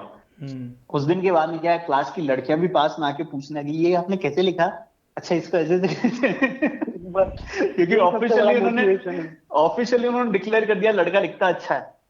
तो 15 दिन मैंने उनकी क्लास अटेंड करी, और मैंने बहुत कुछ सीखा कि रेडियो क्या होता है। जो लोग पहले ऐसा लगता था यार डब्बे में से आवाज आती कहाँ से है, कोई तार नहीं, कोई कुछ नहीं, बिजली के प्लग से तो आवाज नहीं आती कहीं से। वुडन का रेडियो था हमारे पास में, पहले वुडन के रेडियोज आते थे, तो वो क्या चार्ज होता था पहले, उसमें वो गोल वाले बड़े वाले सेल भी लगते थे, बड़े जो गोल सेल नहीं आते थे वो। हाँ, बड़े वाले आते थे। नो हाँ, किसी के तो बाटे मारने के काम आते थे वो। सही तो में वो चलता था, देख के मारो तो आवाज कहाँ माथा से, खुल जाए उसका। हाँ आवाज कहाँ से आती है, कैसे आती है। फिर पता चला कि भाई पूरा सेटअप होता है, ओहो साउंड प्रूफ एक रूम होता है जिसके अंदर इतना बड़ा कंसोल होता है, आपके सामने 2 टीवी लगी होती है जिनमें न्यूज चल रही होती है, बड़े बड़े स्पीकर्स होते हैं, कंसोल, माउस, माइक, बड़ा ही ऐसा लगता था ये फैंटेसी जी रहे हो आप, ये सपना है आपके लिए। जब पहली बार उन्होंने अपना स्टूडियो ऑफिस दिखाया था, मैं बड़ा खुश हुआ वो देख के। मैंने कहा यार क्या लाइफ है यार, आके यहाँ बैठना बोलना। और ये नहीं पता था कि कुछ भी नहीं बोलना होता है, बहुत प्रिपरेशन करनी होती है बोलने से पहले। 15 दिन खत्म हुआ, फाइनल इवेंट हुआ, तो हमारी भी परफॉर्मेंस थी। आरजे बस्टर्स हमारे ग्रुप का नाम था। तो किसी ने हाँ नहीं बोला परफॉर्म करने के लिए, सब डर गए।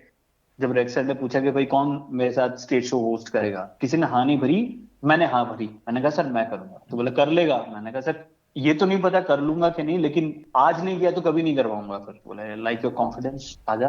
तो मैं गया उनके साथ में, मैंने स्टेज होस्ट किया और तालियां बजी मेरे लिए। पहली बार इतने सारे लोगों ने तालियां बजी, तो यार मजा आ गया, बड़ा अच्छा लगा कि अरे वाह इतने सारे लोग ताली बजाने अपने लिए, क्या बात है। पीछे आए तो कुछ और लोगों में कॉन्फिडेंस जागा, लेकिन उन्होंने अच्छा नहीं किया। तो रेक्सन ने बोला कि तू ही कर मेरे साथ में। फिर वो बीच में से बोले कि मैं कहीं जाके आ रहा हूँ, तब तक तुम शो होस्ट करो। मैंने कहा पागल हूँ क्या, क्या जाके आ रहा हूँ, साथ में करने वाली बात चला गया, आप चले जाओगे हम कैसे करेंगे। नहीं नहीं नहीं, करो करो, करना पड़ेगा। तो मैंने कहा भाई चलो करते हैं। थोड़ा बहुत बचा हुआ था वो निपटाया। तो जो मैनेजर थे वहां के, उन्होंने कहा कि भाई बच्चों ने अच्छा काम किया। तो वहां से फिर मैंने उनको बोला, मैंने कहा सर मुझे और सीखना है आगे। तो बोलते हैं देख भाई जोधपुर में तो जगह है नहीं इंटर्नशिप की और इन चीजों की, तो एक काम कर अजमेर में जगह, अजमेर चला जा। उन्होंने भी ऐसे ही पता नहीं कह दिया होगा, तो मैं, उनको थोड़ी पता था मैं सच्ची में चला जाऊंगा। मैं तो पहुंच गया अजमेर। और अजमेर में एक आरजे थे रजत करके, मैं उनके पास गया, मैंने उनको अपना ऑडिशन दिया। रेक्सर फोन कर चुके थे उनको कि भाई ऐसे ऐसे करके लड़का आएगा, तो देख लेना क्या करना है। तो उन्होंने मेरे को एक चीज बोली कि यार तेरी तेरी जो हिंदी है ना, या तेरी जो लैंग्वेज है, उसमें उसमें मारवाड़ी एक्सेंट आता है। ऑब्वियस सी बात है आएगा यार, हम जैसे आप उदयपुर में रहते हो तो आपकी लैंग्वेज में मेवाड़ी एक्सेंट आएगा ही आएगा, नहीं जाएगा। हाँ।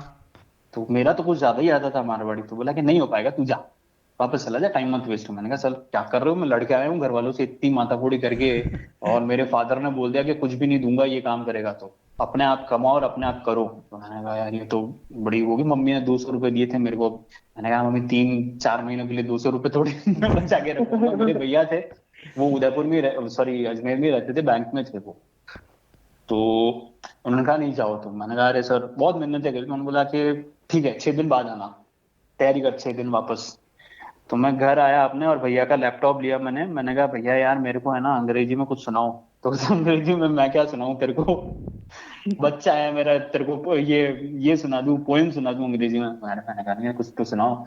तो उन्होंने स्टीव जॉब्स की और 2-3 अच्छे अच्छे बड़े बड़े लोग थे, उनकी स्पीचेस मेरे को सुनाई कि तेरे को इंग्लिश आती है, तू बोल नहीं पाता। मैंने कहा हाँ, ये सुन ये कैसे बोलते हैं, इनका एक्सेंट पकड़ने की कोशिश कर, कॉपी मत कर, पकड़ने की कोशिश कर कि वर्ड्स कैसे क्लियर हैं इनके। मैंने 6 दिन भाई मैंने एक ही काम किया, मैं सिर्फ उनको सुनता था।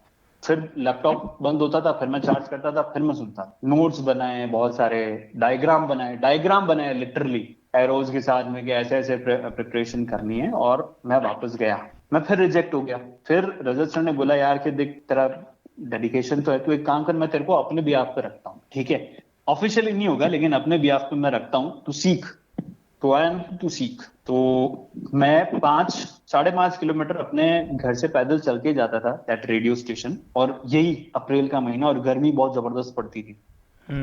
तो मैं जाता था ना, तब तक मेरी हालत ये होती थी कि मतलब मैं गिर जाता था वहां जाके, वहां कैंटीन में जाके मैं यूं हाफरा होता था बहुत बुरे तरीके से। मेरे को जाने में भी टाइम लगता था, बच्चा ही था यार मैं, 18-19 साल का तो बच्चा ही होता है, क्या समझ होती है। लेकिन मैं जाता था। धीरे धीरे मैंने चीजें सीखना शुरू किया कि भाई बोलते कैसे हैं। उन्होंने मेरे को बहुत सारी, मेरा जो फर्स्ट जिन्होंने रेडियो समझाया वो थे रेक्स सर, और जिन्होंने रेडियो दिखाया एक्चुअली कि क्या होता है और सिखाया जिन्होंने, वो रजत सर। तो उन्होंने मेरे को बहुत सारी चीजें सिखाई। मैंने बहुत सारी गलतियां भी करी। 1-2 बार ऐसा हुआ कि कुछ शोज थे जो मैं शोज लगाना सीख गया था कि लॉग में कैसे लगाते हैं शोज, मैंने गलत लगा दिए। तो ऊपर से कॉल आ गए, तो रजत सर ने वो ब्लेम्स जो है अपने ऊपर ले लिए। मतलब ही नोज के ऐसा करने से उनकी नौकरी चली जाएगी, बट उन्होंने ले लिया कि मेरी गलती से लग गए। और एक बार नहीं, ऐसा बहुत बार हुआ। तो मेरे को बड़ा ही लगता था, मैंने कहा यार मैं इस आदमी की जिंदगी जो है ना झंड कर रहा हूँ, झंडुम कर रहा हूँ, मैं गलतियां करता हूँ, ये अपने ऊपर कर लेता है, यार क्या आदमी है, अलग ही है। लेकिन उन्होंने कभी मेरे को डांटा नहीं। मतलब काम सिखाने में जरूर डांटा होगा, बट यूं कभी नहीं डांटा कि तूने क्यों कर दिया, कि कोई बात नहीं, होता है, सीखना तब होता है। तो ऐसा करके फिर धीरे धीरे मैंने चीजें सीखा। मैंने इंटर्नशिप कंप्लीट हुई, तो मैं फिर अजमेर से वापस अपने घर आया। तो रेबल था मैं घर में, तो इज्जत थी नहीं। क्या फालतू के काम करके आया है, क्या कर लिया तूने, 6 महीने झक मारा, ये वो फलाना ढींगा। और ऐसा नहीं है, मेरे पापा, अगर मैं अजमेर से जोधपुर आता था ना, तो स्लीपर में 22 रुपए किराया हुआ करता था रिजर्वेशन के साथ, 22 रुपए। हाँ। और 22 रुपए में भी एक पीटीओ आता है रेलवेज का, जो रेलवे के एम्प्लॉयज और उनके बच्चों के लिए होता है, उसमें किराया आधा हो जाता है, तो 12 रुपए, 10-12 रुपए में मेरा किराया होता था। वो मैंने 200 रुपए में से बचा के रखा था, ठीक है। तो वो रिजर्वेशन करवाते थे, पीटीओ देके करवाते थे, मतलब चिंता तो थी ना यार कहीं ना कहीं बच्चे की, ऐसा नहीं है बिल्कुल ही झिटक दिया। पर उनको ये काम नहीं पसंद था। अजमेर में भी कैंटीन में मैं आता था तो पूरा दिन भर काम करना, टिफिन तो मैं लाता नहीं था, सुबह ला ही नहीं पाता था, तो मैं पार्ले जी के बिस्किट का पैकेट खाता था पूरे दिन, सिर्फ एक, वो जो छोटा वाला आता है ना 2 रुपए का, वो उस टाइम में 50 पैसे का आया करता था। एक बार रजत सर ने पकड़ लिया कि क्या कर रहा है, मैंने कहा बिस्किट खा रहा हूँ। खाना नहीं है तेरे पास? मैंने कहा सर नहीं। तो उन्होंने अपना टिफिन भी शेयर करना शुरू किया, प्लस कैंटीन में भी ये बोल दिया कि ये जो भी खाता पीता है ना, उसका हिसाब मेरे अकाउंट में जोड़। तो मतलब ऐसा नहीं कि मैंने ग्रांटेड ले लिया उस चीज को कि भाई उड़ा दूं, मस्त कंगाल कर दूं इनको। मेरे को धीरे धीरे रियलाइज हो रहा है शायद हम कहीं किसी गलत जगह पे सीख रहे थे। नहीं यार, मतलब मेरी लाइफ के ये लर्निंग मोमेंट्स है जो मुझे याद है। पता है, मैं ये चीज है ना आखिरी सांस तक नहीं भूलूंगा। अगर मैं रेडियो छोड़ भी दूं, मतलब जब एक सर्टेन टाइम आता है यार, जब आपको अपनी पोस्ट से हटना पड़ता है, क्योंकि नए टैलेंट्स भी है यार, आप नहीं हटोगे तो दूसरों को मौका कैसे मिलेगा। हाँ। बहुत सिंपल सी बात है, ऑब्वियस सी बात है। तो मैं ये चीजें भूलूंगा नहीं कभी मेरी लाइफ की, और ना मैं भूलना चाहता हूँ ये चीजें। जब तक याद आएंगी ना, मेरे पैर जमीन पर रहेंगे, नहीं तो मैं हवा में उड़ गया तो फिर उड़ जाऊंगा। तो मैं वापस जोधपुर आया एंड देन सीखा हुआ था कुछ, तो फिर मैंने ऑडिशन देने शुरू किए, तो मैं रिजेक्ट हुआ। मैं इतना रिजेक्ट हुआ ना अपनी लाइफ में यार, मेरा एक टाइम तो ऐसा मन करता था भाड़ में जाए, क्या फालतू टाइम खराब कर रहा हूँ, अच्छा पढ़ा लिखा हूँ, मैं जॉब करता हूँ कहीं बढ़िया, अप्लाई करता हूँ। मैंने बैंक के इतने सारे एग्जाम्स दिए भाई, कंपटीशन एग्जाम्स मैंने सब क्लियर किए। मेरी नौकरी कई जगह पक्की भी होगी, लेकिन मैंने करी नहीं। पता नहीं, मेरे को अंदर से आया ही नहीं कभी कि मैं कर लूं, नहीं तो मैं आज कहीं मैनेजर होता बैंक का, अच्छे एसी गाड़ी में आ रहा जा रहा होता, एसी गाड़ी अभी है।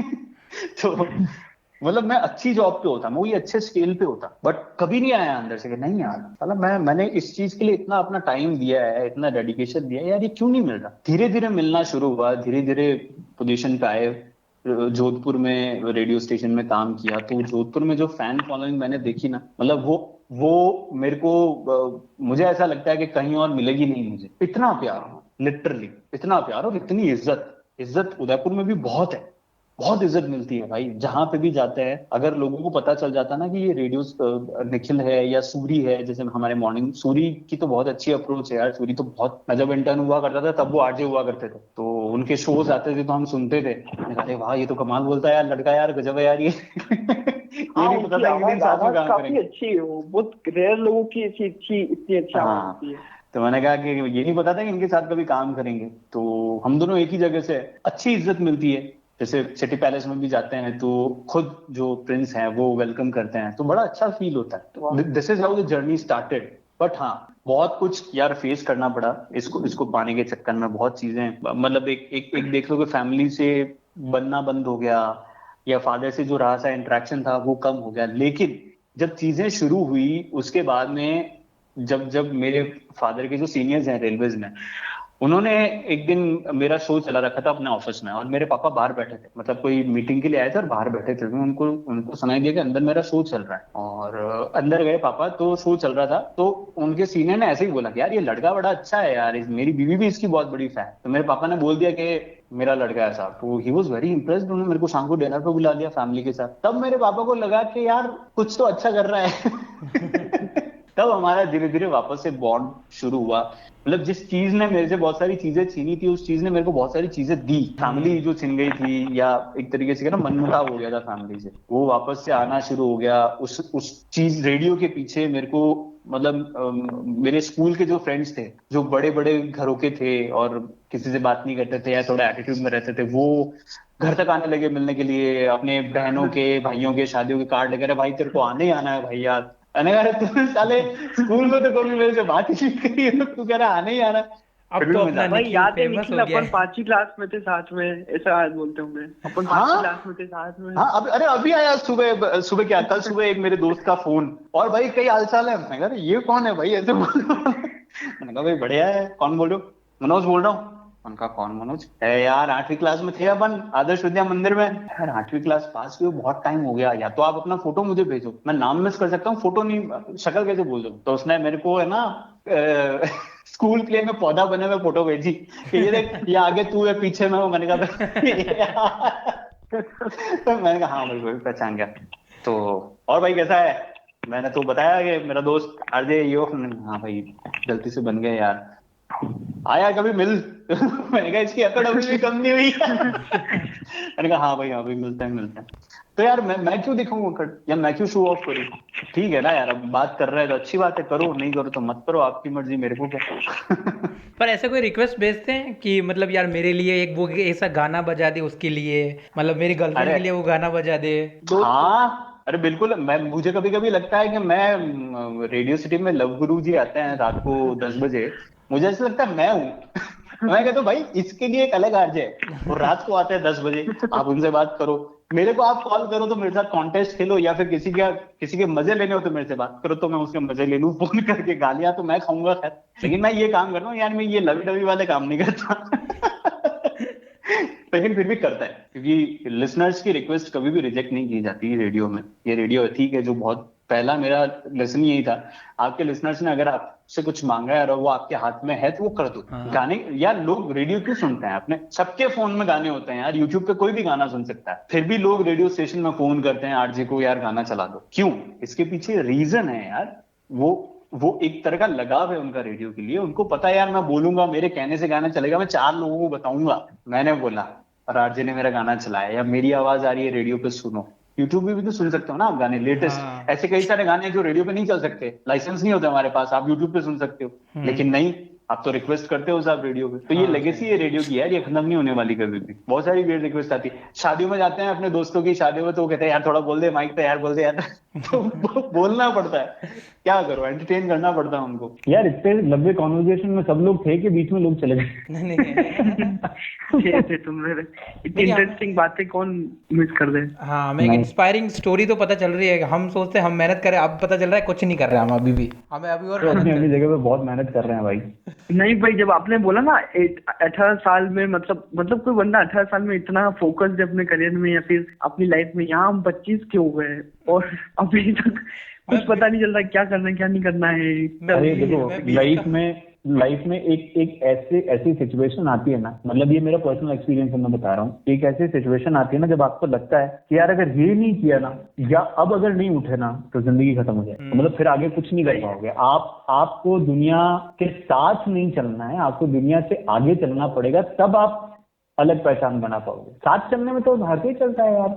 अब जैसे मुझे पता था कि मैं गवर्नमेंट एग्जाम्स दे रहा हूँ, मैं क्रैक कर लेता हूँ, मैंने रेलवे से भी दिए, क्रैक किए, सब किया, मुझे पता है ना कि मैं करके मैं लग जाऊंगा नौकरी पे। पर यार जब मैं उस नौकरी को जस्टिफाई नहीं करूंगा, यार मैं सुबह से शाम एक खिड़की पे बैठ के विंडो पे क्या नोट गिनूं बैठ के, मैंने इसलिए अपनी जिंदगी के 2 साल 3 साल खराब किए कि मैं खिड़की पे बैठूं, सामने वाला आया बंदा बैंक में आके भाई साहब चेक जमा, 3 नंबर पे जाओ, 3 नंबर वाला वापस भेजे के सी लगे, मैं कहूँगा 2 नंबर पे जाओ, यही काम करूँ मैं। It is not my cup of T. अच्छा, आपके साथ में जो भाई था जिसने ज्वाइन करी, उसका क्या हुआ? हाँ। अरे यार वो अलग आदमी है। वो अपना काम कर रहा है अलग, उसको नहीं समझ आई चीजें, उसको नहीं आई समझ। मैं नहीं समझ आई। अच्छा, तो अब हमारे पास एक क्वेश्चन और ये है कि मतलब how much time does it take for someone to become an RJ, मतलब कितना टाइम लगता है किसी को एक आरजे बनने में, और हम तीनों में से कोई बन सकता है, मतलब मयंक भैया, जतिन और मेरे में से हम तीनों में से कोई बन सकता है? आप अपनी लाइफ में आरजे ही हो यार। मुझे एक बात बताओ, you are talking to me, you are raising question to me, you entertain people, यही तो करता है आरजे, और क्या करता है? पर फिर भी what is my job? My job to entertain people, to entertain you guys. तो कहाँ भेज सकते हैं हम लोग रिज्यूमे, कहाँ भेज सकते हैं? कहीं पे भी जहाँ वैकेंसी आपको दिख रही है वहाँ रिज्यूमे भेजो, ऑडिशन दो, पता चल जाएगा कितने पानी में। Audition is must. मैंने अपनी लाइफ में बहुत रिजेक्शन फेस किया यार, इतने रिजेक्शन, मतलब कहीं मैं जाता था तो मुझे कहते थे कि तुम्हारे लुक्स अच्छे नहीं है, तुम बहुत आरजे में लुक्स वो टाइम था भाई, वो टाइम था जब आरजेस को दिखना, मतलब आरजेस दिखते थे, कहीं कानों में बालियां पहनी हुई है, आंखों में पियर्सिंग करवाई हुई है, नाक में इधर वो लुगाइयों की तरह कुछ डाला हो, वैसे दिखते थे पहले। ये सब पेन ये चैनल वी और एमटीवी ने बिगाड़ा है। हाँ भले किसी ने बिगाड़ा हो, मैंने एमटीवी में भी काम किया है यार, ऐसी बात नहीं है, ऐसे मत बोलो। तो तुम्हारे लुक्स मैं एमटीवी के लिए सबसे बोलूंगा, मेरे को खूब पैसे दिए। नहीं, if you are an entertainment media, तो आप कहीं आप है ना एक रेडियो को प्रेजेंट करते हो। If you are an RJ, तो you are representing your brand. आपका मैनेजर कौन है या आपके सीनियर कौन है, वो थोड़ी स्टेज पे जाते हैं। हाँ आपको बनाने के पीछे आपके मैनेजर भी होते हैं। आपके शो के पीछे आधे से ज्यादा मेहनत आपके मैनेजर की होती है। आपके जो सीनियर होते हैं ना, जिनको आप रिपोर्ट करते हो, उनके बलबूते पे ही आप रेडियो में खड़े होते हो, उनके बलबूते पे ही आप रेडियो की आवाज होते हो। लेकिन जब शो की बारी आती है, जब दिखाने की बारी आती है, तो मैनेजर्स नहीं दिखाए जाते हैं, आरजेस दिखाए जाते हैं। आपका एक है ना फेस, मतलब मेरा पहले बहुत अजीब सा फेस था यार। मैं या गांव का आदमी होता है, वो कैसा दिखता है, वो बहुत भोला सा दिखता है बेचारा, बहुत सिंपल सा दिखता है ना। उसको अगर आप एकदम से टीवी पे लाके खड़ा कर दोगे या स्टेज पे खड़ा कर दोगे, तो वो थोड़ा तो घबराएगा ना यार। I was a typical village guy.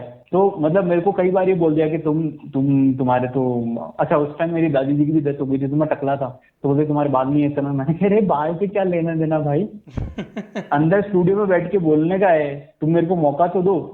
तो कई बार तो ऐसा मेरे को मौके ही नहीं मिले। एक बहुत मस्त रेडियो हुआ करता था मेरे टाइम में, जिसमें सिर्फ लड़कियां होती थी RJ. It is known for girls. पागल थे लोग, पागल, मतलब नीचे यूं भीड़ खड़ी रहती थी उनको देखने के लिए। मुझे याद है, I was one of the crowd, member of crowd. मैं भीड़ का हिस्सा हुआ करता था एक जमाने में।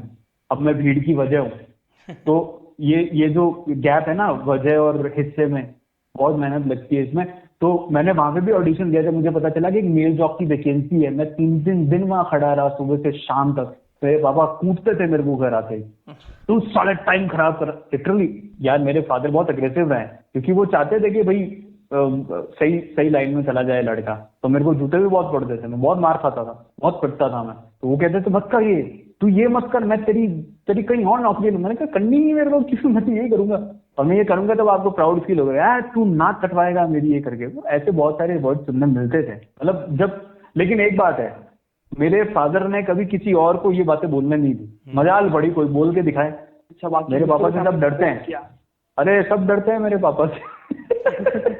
थोड़ा बना वाला एटीट्यूड है ना, तो उनसे सब डरते हैं और किसी को बोलने नहीं देते। वो कोई बोलता भी नहीं है। इतना बड़ी मेरी कॉलोनी है यार, मेरा जो मोहल्ला है ना, उसमें सबसे बड़े मेरे पापा है। मतलब अपनी जनरेशन में सबसे बड़े वो हैं, बाकी सब उनके पीछे छोटे हैं। फिर मेरी जनरेशन में मैं सबसे बड़ा हूँ। तो मेरे पापा के सामने मोहल्ले का कोई बोलता ही नहीं है।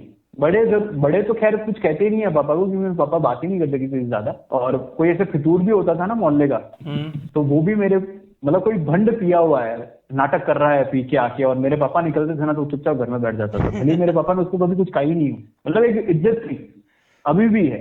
तो मैं खड़ा हो गया यार, ऑडिशन दे रहा हूँ, इतने ऑडिशन दिए, रिजेक्शन पे रिजेक्शन। एक रेडियो तो ऐसा था भाई साहब मेरे जीवन का, मतलब मैं क्या ही बताऊं। मैंने उसको इतने ऑडिशन दिए, हर बार है ना मेरा सिलेक्शन कर लिया, और मेरे को ज्वाइनिंग लेटर नहीं भेजा था, सब मंगवा लिया मेरे से। और मैं पागलों की तरह बार बार वही ऑडिशन देने जाता था, बार बार मेरा ये होता था, फाइनल ऑडिशन ले लेते थे एंड तक, और मैं एकदम खुश। मैंने कहा अरे वाह, इन्होंने बोल दिया आपका सिलेक्शन हो गया। ज्वाइनिंग लेटर ही नहीं आया 2 महीने, फिर पता चल रहा है किसी और को ले लिया। फिर मेरे को आ गया गुस्सा, तो मैंने अपनी लुक्स पे काम करना शुरू कर दिया। मेरे चाचा का जिम था, जब जिस जिम में कभी गई नहीं, मैं जिम में उतर गया नीचे। मैंने कहा मेरे को तो करना है। चाचा कह रहे 2 किलो का डंबल नहीं उठेगा तेरे से। यार चाचा 2 से 20 उठाऊंगा, ध्यान रखना। तो बॉडी बनाई, फिजिक्स बनाया, ग्रूमिंग पे काम किया, यूट्यूब पे ग्रूमिंग सेशंस लिए, कैसे खुद को बिहेव करना पड़ता है, मतलब जॉ लाइन को कैसे अच्छा किया जाए, ये सब किया मैंने, एवरीथिंग। मतलब मैंने जितना पिसा है ना खुद, वो बहुत पिसा मैंने कच्चे में, सब किया। फिर ऑडिशन दिए, तो ऑल इंडिया रेडियो से मुझे मौका मिला बिग एफएम में काम करने का। तो मैं बिग एफएम में मैंने जॉब किया 3 साल।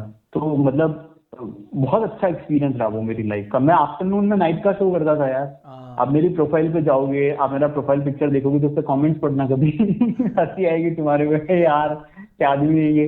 तो मतलब ये सब चलता रहा लाइफ में, साथ ही साथ में स्ट्रगल बहुत मांगा, बहुत। अब आपका जो पॉइंट है कि कितना वक्त लगता है, इट डिपेंड्स भाई। आजकल तो सब इंग्लिश मीडियम में पढ़ते हैं। हमारे टाइम में क्या होता था ना, कि अंग्रेजी मीडियम की जो स्कूलें थी ना, उनमें फीसेस बहुत ज्यादा हुआ करती थी, हाई। मतलब यार मैं अच्छी फैमिली से हूँ, लेकिन इतना पैसा मेरे पे लगा देते तो मेरे भाई पे क्या करते? हम 2 भाई हैं, ठीक है। फिर फैमिली में फैमिली में बहुत सारे फंक्शंस होते हैं, तो मेरे पापा सबसे बड़े, तो खर्चा सब वही करता है। तो मतलब ये अंडरस्टूड था। लेकिन आदर्श विद्या मंदिर is one of the good schools at that time. आज भी अच्छी स्कूल है। मैं आज भी ये कहता हूँ, अगर आप अपने बच्चों को संस्कार देना चाहते, मैं प्रमोशन नहीं कर रहा स्कूल का, बट आप आदर्श में भेजो, बच्चा सीखेगा, बहुत सारी चीजें सीखता है ना। इंग्लिश भी अच्छी हुई है आजकल उस स्कूल में, इंग्लिश स्पीकिंग की क्लासेस होती है अलग से। तो मतलब मेरे पापा ने उस टाइम की सबसे महंगी जो स्कूल थी ना, one of the costliest school, वो आदर्श विद्या मंदिर हुआ करती थी प्राइवेट स्कूल्स में। तो नहीं थी मेरे फादर की हैसियत, फिर भी उन्होंने मेरे को वहां भेजा, तो हम जाते थे वहां पढ़ने। तो हम बहुत सारी चीजें सीखे। तो नहीं थी इंग्लिश यार, जुबान में नहीं आती थी, we were not that much used to with English. बट ठीक है, आजकल के बच्चे इंग्लिश मीडियम में पढ़ते हैं यार, बच्चों को इंग्लिश में। मयंक भाई, कभी सुना है आपने कि यार किसी का बच्चा हुआ है, स्कूल का टाइम है और वो कहता है नहीं हिंदी मीडियम में भेजेंगे? सुना है कभी? नहीं, कभी नहीं। इंग्लिश मीडियम ढूंढ रहे होते हैं, बड़ी स्कूल यार। आजकल तो उल्टा ऐसा है ना कि जितना बड़ा ब्रांड बच्चा, मतलब आजकल बच्चों को खुद को ब्रांड है। जैसे हम लोग देखते हैं ना कि मतलब I also own a uniform store in Udaipur, ठीक है। तो हमारे यहाँ पे काफी बच्चे लेने आते हैं। तो मैं एक बार यही डिफरेंस देख रहा था कि एक अपन का टाइम था, वो 90s के बच्चे, जैसे आप बोल रहे थे कि 100 रुपए की फीस के लिए मम्मी को हाथ जोड़ रहे हैं, इधर ऊपर जैक लगा रहे, उधर जैक लगा रहे, 20 रुपए का डिस्काउंट मांग रहे थे कि 80 रुपए में काम हो जाए, है ना। तो अपन लोग, जैसे मेरे को अच्छी तरह है ना अपने स्कूल टाइम में, भले मैं सेंट पॉल से पढ़ूँ या कुछ भी, हम लोग वो लेयर सोडा की बोतल होती थी ना, वो लेके जाते थे। सोडा के बोतल में पानी लेके जाते थे, मतलब वो हमारी वाटर बॉटल है, राइट। और अभी हम लोग जैसे शॉप पे जैसे सेलो या इनकी बॉटल्स भी रखते हैं, तो कॉस्टली होती है बॉटल्स यार। थर्मो स्टील बॉटल्स आप सबको पता है। अगर बच्चा गलती बोलता मम्मी मेरे को वो बॉटल चाहिए, वो 900 की हो 950 की हो, क्योंकि वो बच्चा एक ब्रांडेड स्कूल में जा रहा है, उसको ब्रांडेड चीज एक बार बोलने पे मिलती है। हमारे टाइम पे माए कोनिया मार मार के बाहर निकालती थी कि नहीं मिलेगी, मतलब नहीं मिले, तू पहले लेयर की बॉटल का धज्जिया उड़ा पूरी। मैं अपना एक्सपीरियंस बताऊं ना आदर्श विद्या मंदिर का, देखो मैं बताता हूँ कि बच्चे क्या मिस कर रहे हैं, जो 90s का टाइम हमने देखा, और बच्चे आज के टाइम में क्या मिस कर रहे हैं। द थिंग इज दैट कि मेरी स्कूल में बिस्किट, सैंडविच, ये फास्ट फूड, इस तरह का खाना लंच में अलाउड ही नहीं था। अगर आपके लंच बॉक्स में ऐसी चीज है तो वो स्कूल जब्त कर लेगी, और खाना भले ही आपको किसी और के साथ बिठा। अच्छा, तो आपकी जो स्कूल्स रही है, मतलब कभी ऐसा हुआ है कि सब बच्चे एक साथ बैठ के शेयर करके खा रहे हो? डन। हम लोग पहले अपना टिफिन खाते नहीं थे, पहले दूसरों का निपटाओ। एक टिफिन, ग्रुप का एक टिफिन तो भैया लंच से पहले खत्म हो जाता था। लंच से पहले तो है ना। तो वो चीज यार भाई, वो आजकल के बच्चों को साथ सिखाते हैं। हमारे तो ऐसे ही लाइन में बैठते थे, बकायदा टेबल बेंच पे बैठ के खाना खाना अपमान था विद्या का। जमीन पे बैठते थे दरी बिछा के। सुनो, मतलब तुम्हें हंसी आएगी यार, how old class is this, but जमीन पे बैठते थे, खाने से पहले हाथ जोड़ के भगवान को थैंक यू बोलना, भोजन मंत्र हुआ करता था। भोजन मंत्र होता था, हमारे भी होता। मुझे याद है, सेम हमारे मुझे याद है पूरा, पहले प्रेयर, ठीक है। और फिर वो खाना खाया आराम से, किसी के साथ शेयर करना है तो किया। टीचर्स आके बैठ जाते थे अपना टिफिन खोल के हमारे पास में, टीचर्स बेटा ये खाएगा क्या, सब्जी अच्छी है खा के देख। आजकल के टीचर्स हमारे टिफिन से खा लेते हैं यार, वो लिटरली शेयर करते थे। मेरे घर से है ना, मेरी स्कूल की दूरी, मैं घाटी पे रहता हूँ, घाटी उतरते ही स्कूल आ जाती है। तो मेरी मम्मी ना लंच में गर्मा गर्म सब्जी और रोटी बना के लाती थी। हेल्दी फूड, मतलब हेल्दी फूड का चलन था उस टाइम में, ये फालतू की चीज नहीं खानी, अच्छी चीज खाओ, हेल्दी फूड। मेरी मम्मी गर्मा गर्म सब्जी रोटी लाके, मतलब अगर मेरे किसी फ्रेंड ने कह दिया कि, और मेरी मम्मी लाई है टिफिन, उन्होंने देख लिया कि इसके टिफिन में ठंडा खाना है, तो मम्मी फट से जाके उसके लिए अलग से रोटी ले आती थी, ये तू ये खा, ये ठंडी मत खा। आजकल बच्चों को कह के भेजे घर वाले, किसी और के टिफिन से नहीं खाना, किसी ये तो भी नहीं खाना। उस टाइम में इतना कुछ था ही नहीं यार। हमने क्या सीखा, हमने टीचर्स को रिस्पेक्ट करना सीखा। आते ही हम टीचर के पैरों के हाथ लगाते थे, सुबह प्रेयर होती थी इतनी अच्छी। अभी अगर मैं किसी नए बच्चे या अभी की जो पीढ़ी का बच्चा है उसको बोलूं कि बेटा मेरे को गीता सुना, तो पहले 2 अध्याय आते हैं क्या? मेरे को याद है आज भी, लिटरली हम गाते गाते सीख गए गीता, तुम सोचो। अभी हमारे रशियन, स्पेनिश, पता नहीं क्या क्या लैंग्वेज सिखा रहे हो। संस्कृत आती है किसी को, बच्चे को फ्लुएंट में कोई बात संस्कृत में मैं बोल लेता हूँ पूरी, क्योंकि ये मैंने स्कूल में सीखी। मैं तो संस्कृत में ट्यूशन गया था, फिर भी पास नहीं हुआ था। मैं तो ये भाई बहुत सारी चीजें बच्चे मिस कर रहे हैं यार आज के टाइम। आपका जैसे आप बता रहे हो ना इंसिडेंट, ये टिफिन वाला और मम्मा टिफिन लेके आती थी ये वो, और एक ऐसी चीज होती थी कि कैंटीन का तब ट्रेंड इतना नहीं था स्कूल्स में, है ना। तो सेंट पॉल के बाहर अगर किसी को पता हो तो एक बहुत फेमस समोसे वाला है, रामा नाम है उसका, रामा समोसे वाला। ठीक है। अच्छा, उसकी सबसे बड़ी खासियत ये है कि बच्चा भले LKG का हो या 12th का, उसको रामा ही बुलाता है, कोई रामा भैया रामा अंकल नहीं। ठीक है। और ये चीज होती थी कि अपना लंच के टाइम पे गेट्स बंद होते थे, तो जो फेंस होती थी ना, वहां से लटक लटक के रामा ये ले 10 के समोसे दे दे, 10 की कचौरी दे दे। लोग ये करते हैं, तो पीछे से एक टीचर की ड्यूटी लगा दी कि आपको मेक श्योर करना है कोई बाहर का नहीं खाए। पीछे लकड़ियां पड़ रही होती थी जोर जोर से, खींच खींच के उतरो, फैन से उतरो। और हम लोग वहां पे कम्युनिकेट कैसे कर रहे हैं, रामा मेरे को 4 लकड़ी पड़ गई है, पैसे दिए जल्दी दे। अरे अभी उसको 2 ही पड़ी है, मेरे को 4 पड़ गई, पहले दे। और ये होता था, मतलब इतनी मार खाई है टीचर्स से, लेकिन वो टीचर्स आज भी मिलते तो बोलते यार तुम लोग थे तो मजा आता था सही में, ये बोल सकते थे, मार सकते थे, पेरेंट्स से एक फेमिलियर।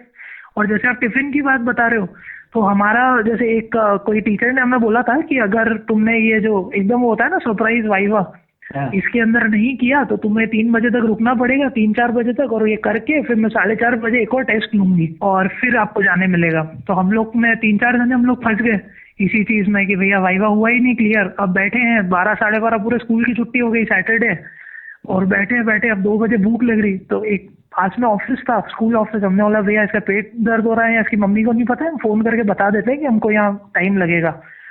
फोन किसको किया, पास में जो घर में दोस्त रहता था उसको, कि भाई एक काम करना, बहुत भूख लग रही है, तू प्लीज टिफिन देके जाना, बहुत भूख लग रही है। वो बंदा 4 खंड का टिफिन में दाल बाटी भर के लाया हम लोग के लिए, फैंस में से फेंक रहा है।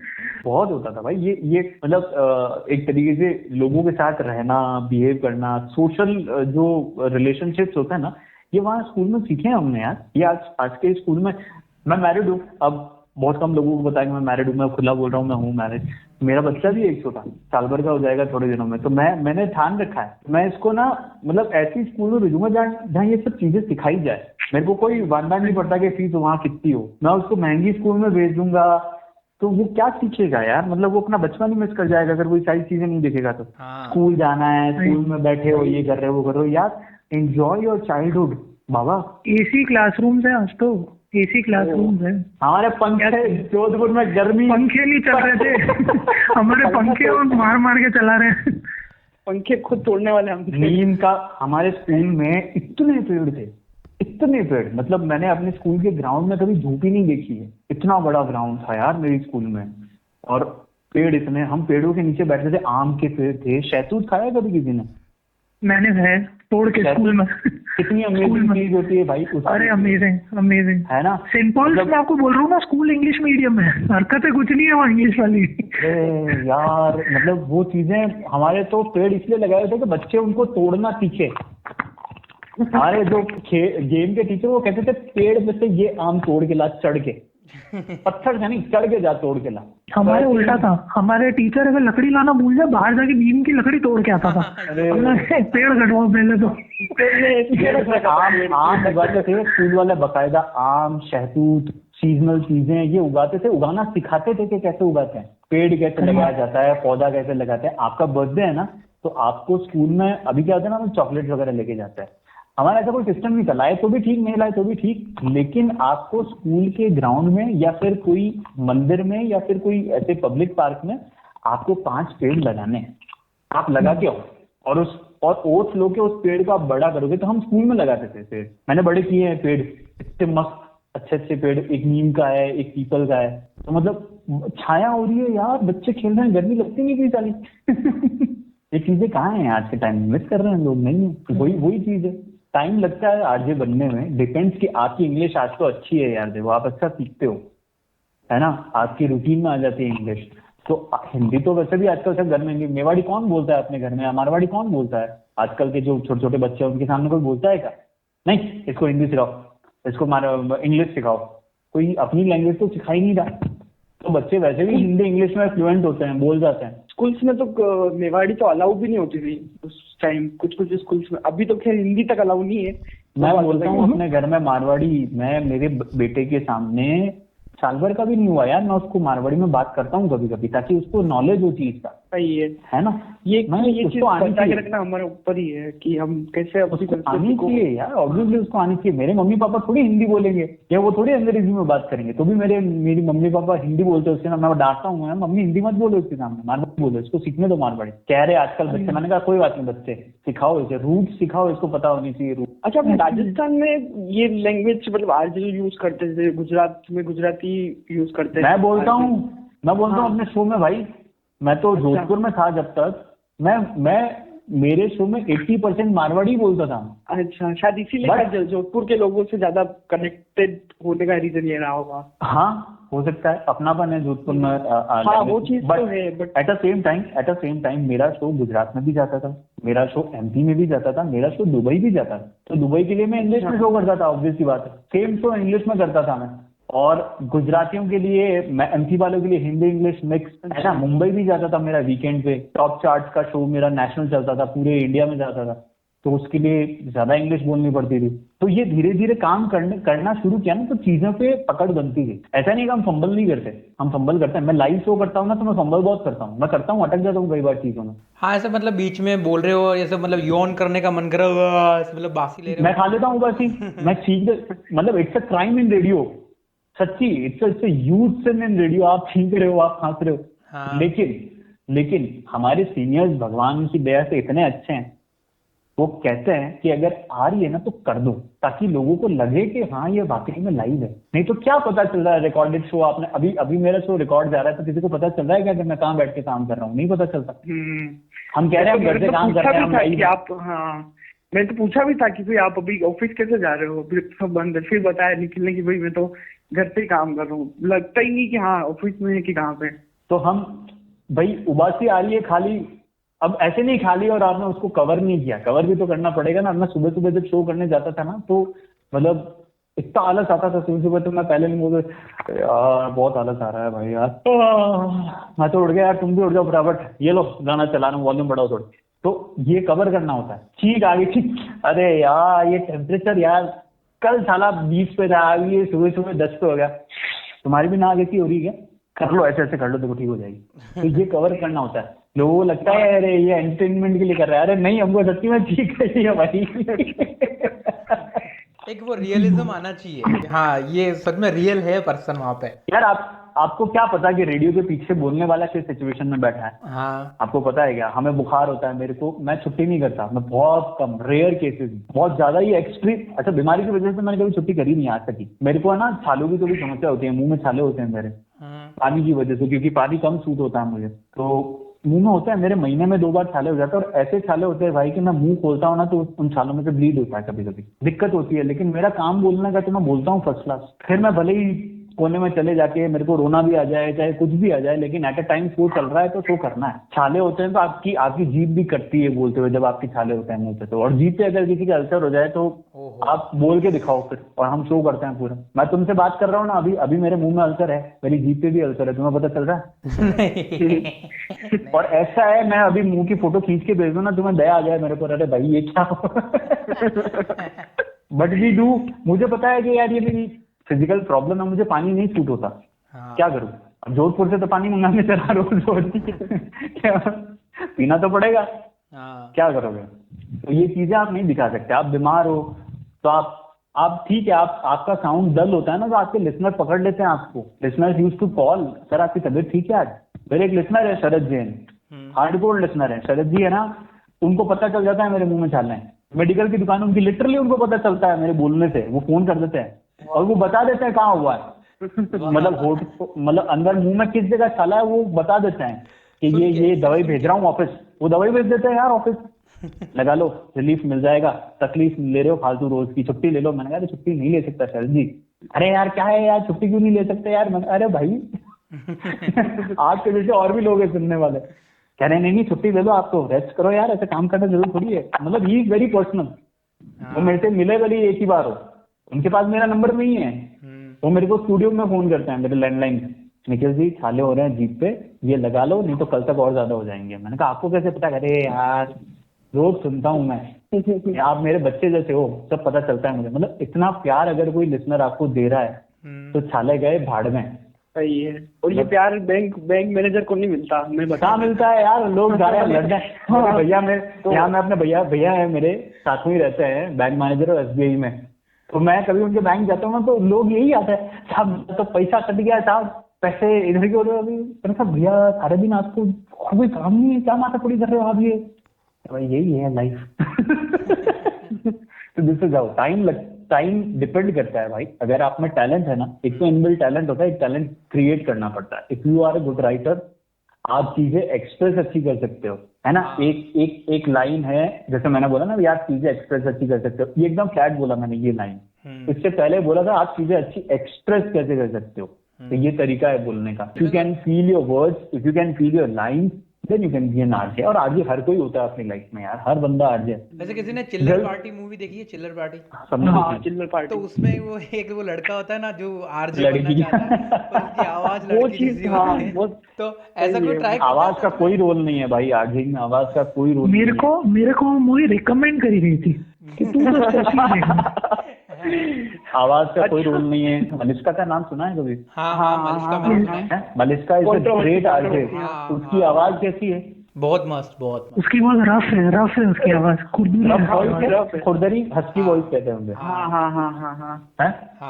आरजे है ना वो, कितनी बड़ी आरजे है। हाँ, टाइम लगता है, डिपेंड ऑन योर स्किल्स, क्या कैसा परफॉर्म करते हो आप, कैसे लोगों को एंटरटेन कर सकते हो, डिलीवरी आपकी कितनी स्ट्रांग है, ये चीजें हैं। तो अब हमारा लास्ट सेगमेंट है जिसमें हम जो भी हमारे मेहमान आते हैं उनसे पूछते हैं कि अभी वो क्या बिंज वॉच कर रहे हैं, वो मूवीज या सीरीज क्या देख रहे हैं? यस, मैं नेटफ्लिक्स की सारी जो सीरीज हैं, अभी हमारे एक रेड लिस्ट वेब अवार्ड चल रहा था, तो उस दौरान भी हम काफी सारी सीरीज देख रहे थे, तो मैं बहुत सारी सीरीज देख रहा हूँ।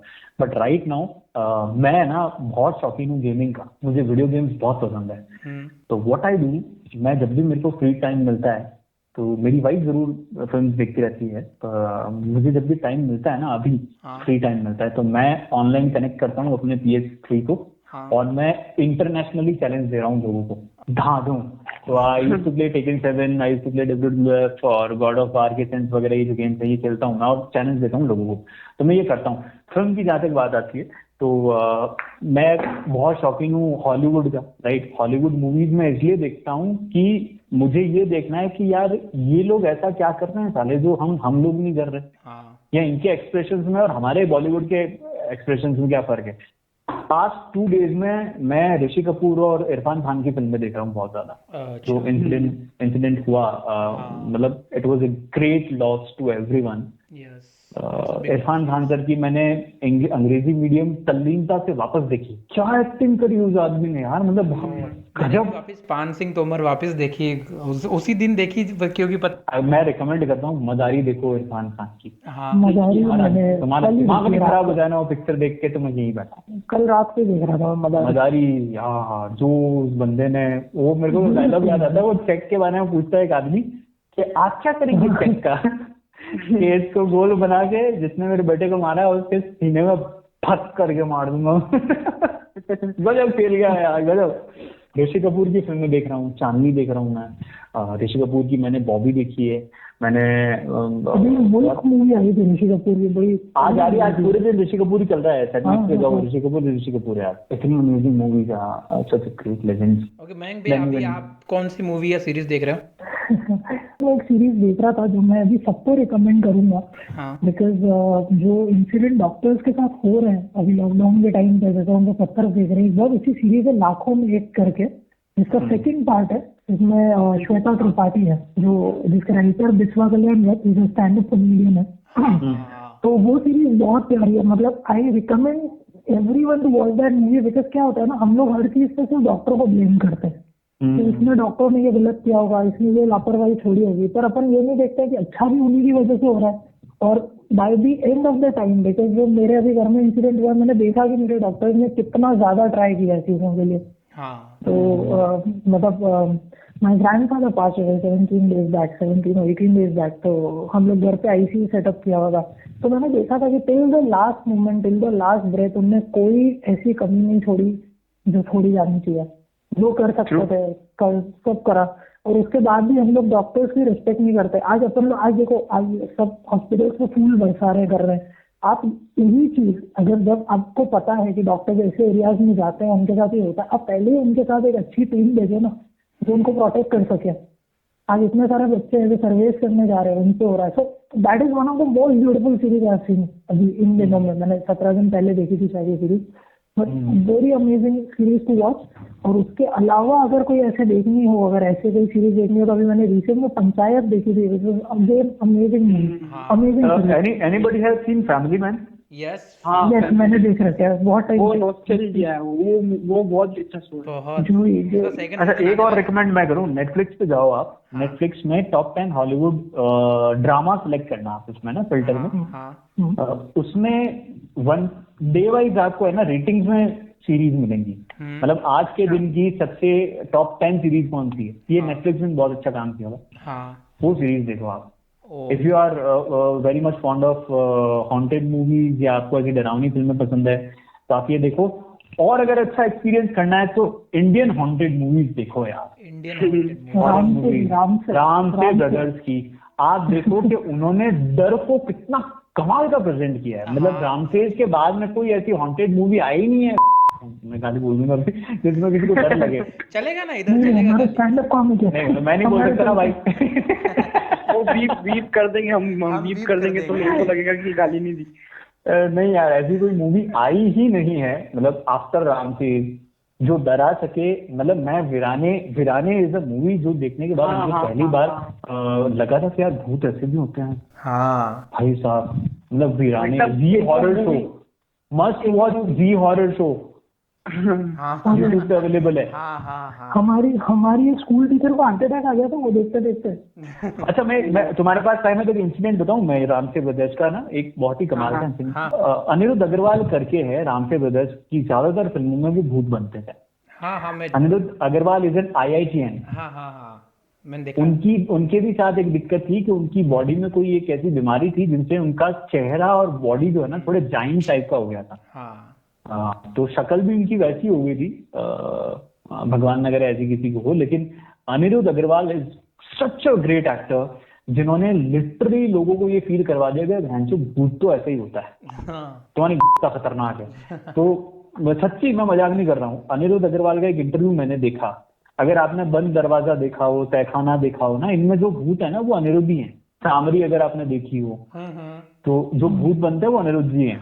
तो अनिरुद्ध जी ने बंद दरवाजा के इंसिडेंट, पहली वैम्पायर मूवी हिंदुस्तान की ड्रैकुला मूवी वाज बंद दरवाजा।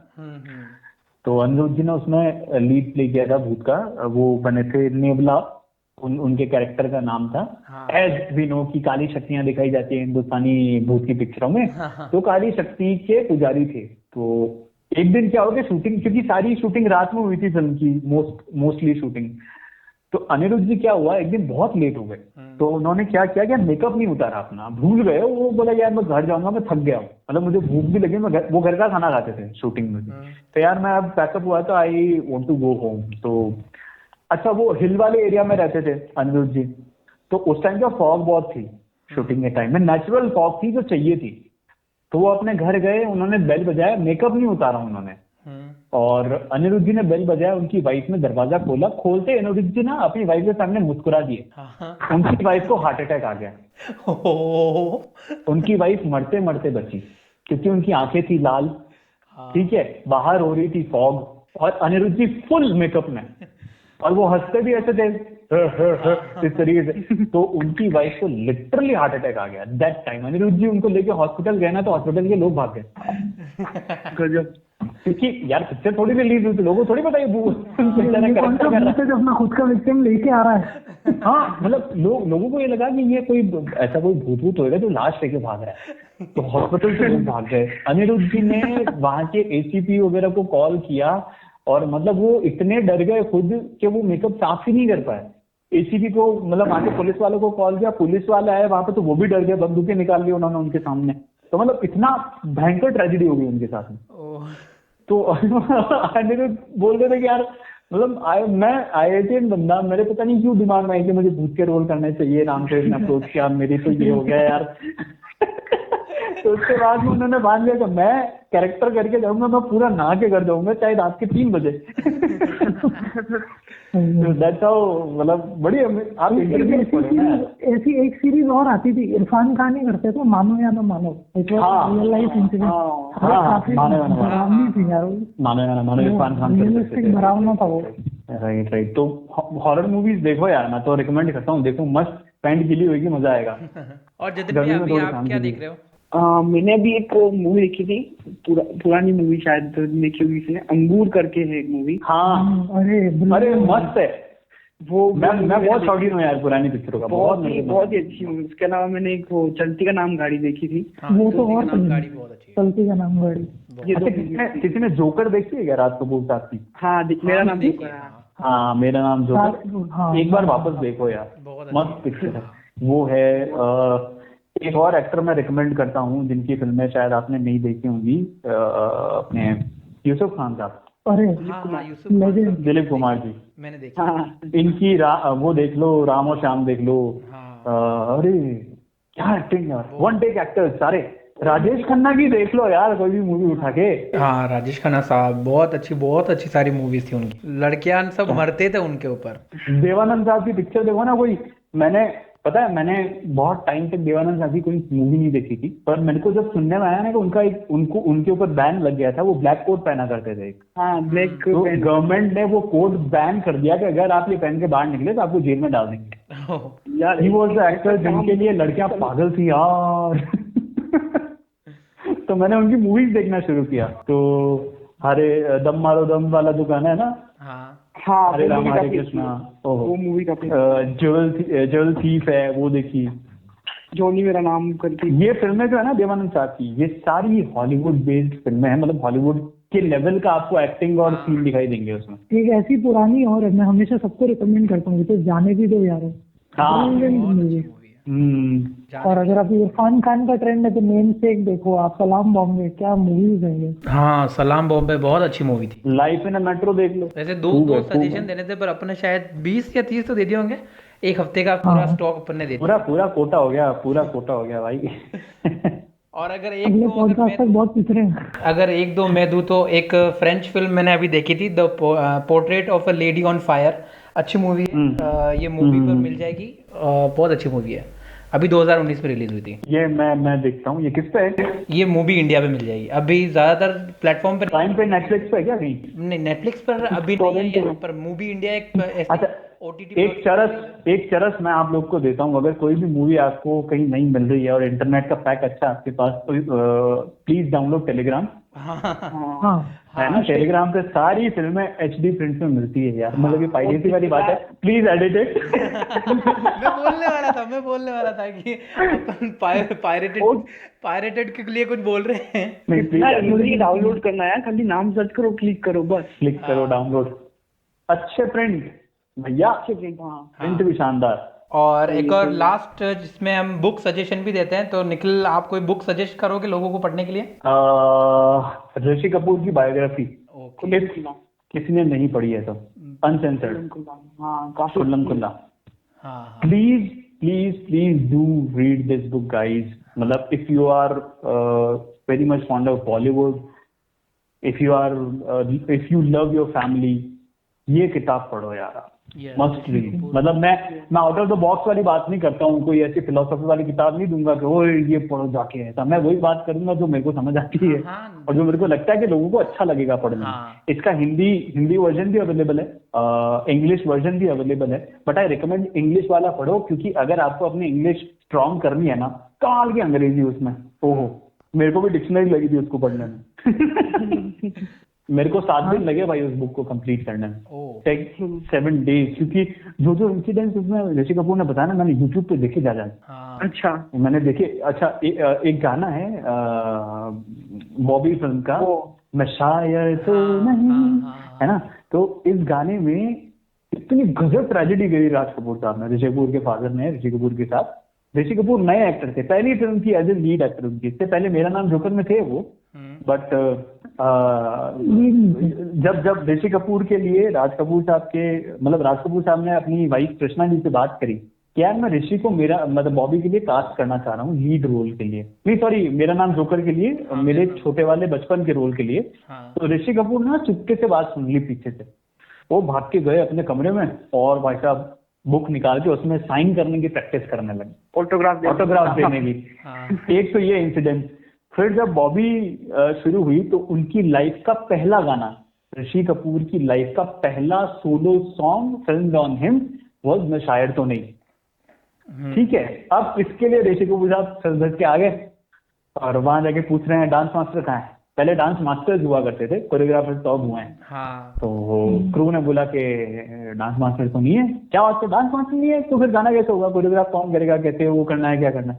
इतने में राज कपूर साहब आए तो ऋषि कपूर अपने फादर को साहब बोलते थे, तो साहब डांस मास्टर नहीं है। हाँ तो फिर फिल्म, हाँ तो तू गा गाना, चलो शुरू कर, गाओ गाना, गाओ गाना। क्या रे बिना डांस मास्टर के कैसे गाना गाऊंगा मैं, नहीं नहीं गाना पड़ेगा, ऐसे ही गाओ, डांस मास्टर तो नहीं है। तो आप अगर वो गाना अब आप YouTube पे देखोगे ना तो ऋषि कपूर के हाथ में एक हाथ से ऊपर हो रहा है, कभी हाथ एकदम से ऊपर जा रहा है। तो वो 1 टेक गाना है जिसमें ऋषि कपूर साहब ने खुद के ही एक्सप्रेशन दिए हैं। तो मतलब मैंने वो जब पढ़ा ना तो मैंने वो गाना देखा, मैंने कहा मैं देखूंगा ये गाना, इसका ध्यान से कभी देखा नहीं, मैं इतनी हंसी आई उस गाने को देखने में। ऋषि कपूर हिमसेल्फ सेड के यार मुझे इतना वियर्ड लगा वो जब मैंने सीन देखा कि मैं ऐसे हाथ ऊपर कर रहा हूँ, एकदम से हाथ कंधे से ऊपर आ रहे हैं, गर्दन हिल रही है, मैं क्या कर रहा हूँ। तो ऐसे बहुत सारे मोमेंट्स है, बहुत सारे, मतलब you will cherish with his memories. हाँ, तो वो बुक का नाम क्या था, वापस बताना। खुल्लम खुल्ला। ओके ठीक है, मैं भी अनसेंसर्ड, ऋषि कपूर अनसेंसर्ड खुल्लम खुल्ला। कैसे वो नीतू जी से मिले। अच्छा, ऋषि कपूर और रणबीर कपूर के रिश्ते को लेकर बहुत सारी ऐसी बातें थी कि बाप बेटे में बनती नहीं है, ये वो फलान ढींग का, वो भी चीज उसमें है। जो पहला उनको ऋषि कपूर साहब को अवार्ड मिला था बॉबी के लिए, वो अवार्ड कैसे मिला ये मैं नहीं बताऊंगा, वो आप बुक पढ़ो, उसमें आपको पता चलेगा उनको वो अवार्ड मिला कैसे। Okay okay. जंजीर भी उस टाइम में अमिताभ बच्चन साहब की रिलीज हुई थी, तो बहुत तगड़ा कंपटीशन था दोनों के बीच में। एंड समहाउ उनको नहीं पता था कि ये फैमिली मेंबर्स बन जाएंगे। अमिताभ बच्चन और ऋषि कपूर की फैमिली रिलेशनशिप है एक। हाँ बहुत। ये क्या है, आप वो पढ़ोगे तब पता चलेगा। अभी वो जब ऋषि कपूर का वो जो निधन हुआ था, सबसे पहले अमिताभ बच्चन ने ट्वीट डाला था और बोला था कि अमिताभ बच्चन के खास मित्र थे ऋषि कपूर, खास दोस्त। कितनी सारी फिल्में करी, अजूबा करी जो उन्होंने, लंबू की टेंगू जी, मर्द टांगे वाला नहीं, कुली करी थी, कुली था वो, अमर अकबर एंथनी। राइट। बहुत अच्छी मूवी साथ। यार मैं आज देखूंगा पिक्चर मर्द, अमिताभ बच्चन साहब की, मैं डाउनलोड पर लगा रहा हूँ। वो भी बहुत अच्छी मूवी, मस्त है यार, अच्छे पिक्चर है। और जतिन भी आपने कोई बुक पढ़ी? बुक मेरे पास पढ़ी हुई है काफी दिन से, लेकिन मैंने पढ़ी नहीं अभी तक। Osho the book of man करके है। भाई बहुत भारी किताब पढ़ रहा है। नहीं, उसके अंदर जो इंडेक्स है ना, उसके अंदर कोई इतने इंटरेस्टिंग टॉपिक है ना, तो वो कभी एक मन होता है तो वो एक टॉपिक लेके। ओशो का हर काम इंटरेस्टिंग है रहा भाई, इसलिए इससे उस पे भी एक सीरीज है पूरी नेटफ्लिक्स पे ओशो का। I know brilliant series again. भाई साहब क्या लाइफ थी उस बंदे की। No comment. Awkward silence. पर बहुत अच्छी सीरीज थी वो। तो अपने सारे सेगमेंट अब खत्म हो गए हैं और मेरे हिसाब से अब अपन अंत की तरफ जा रहे हैं, और मैं वापस थैंक यू बोलूंगा निखिल का कि हमारे साथ जुड़ने के लिए। और आई होप नहीं यार, थैंक यू सो मच। देखिए लॉकडाउन में क्या है कि अभी जितना लोगों से बात करो उतना आपका मन बहलता है। भाई हम रेडियोज पे कहते हैं लोगों को कि आप घर में रहो, आराम करो, लेकिन घर में बंधे रहना, मतलब रेजिडेंट इवल अगर किसी ने पिक्चर देखी तो वैसी फीलिंग आ रही होगी सबको कि घर में ही रहना है, बाहर नहीं निकलना है, तो बड़ा मुश्किल होता है। तो मेरे को भी आप लोगों ने फोन किया ना, मैं इसलिए इतनी लंबी बात कर गया, क्योंकि मेरे पास भी कौन है बात करने के लिए, बच्चा तो मेरी बात समझता नहीं। और धीरे से बोलूं तो यार बीवी से इतनी कौन बात करे।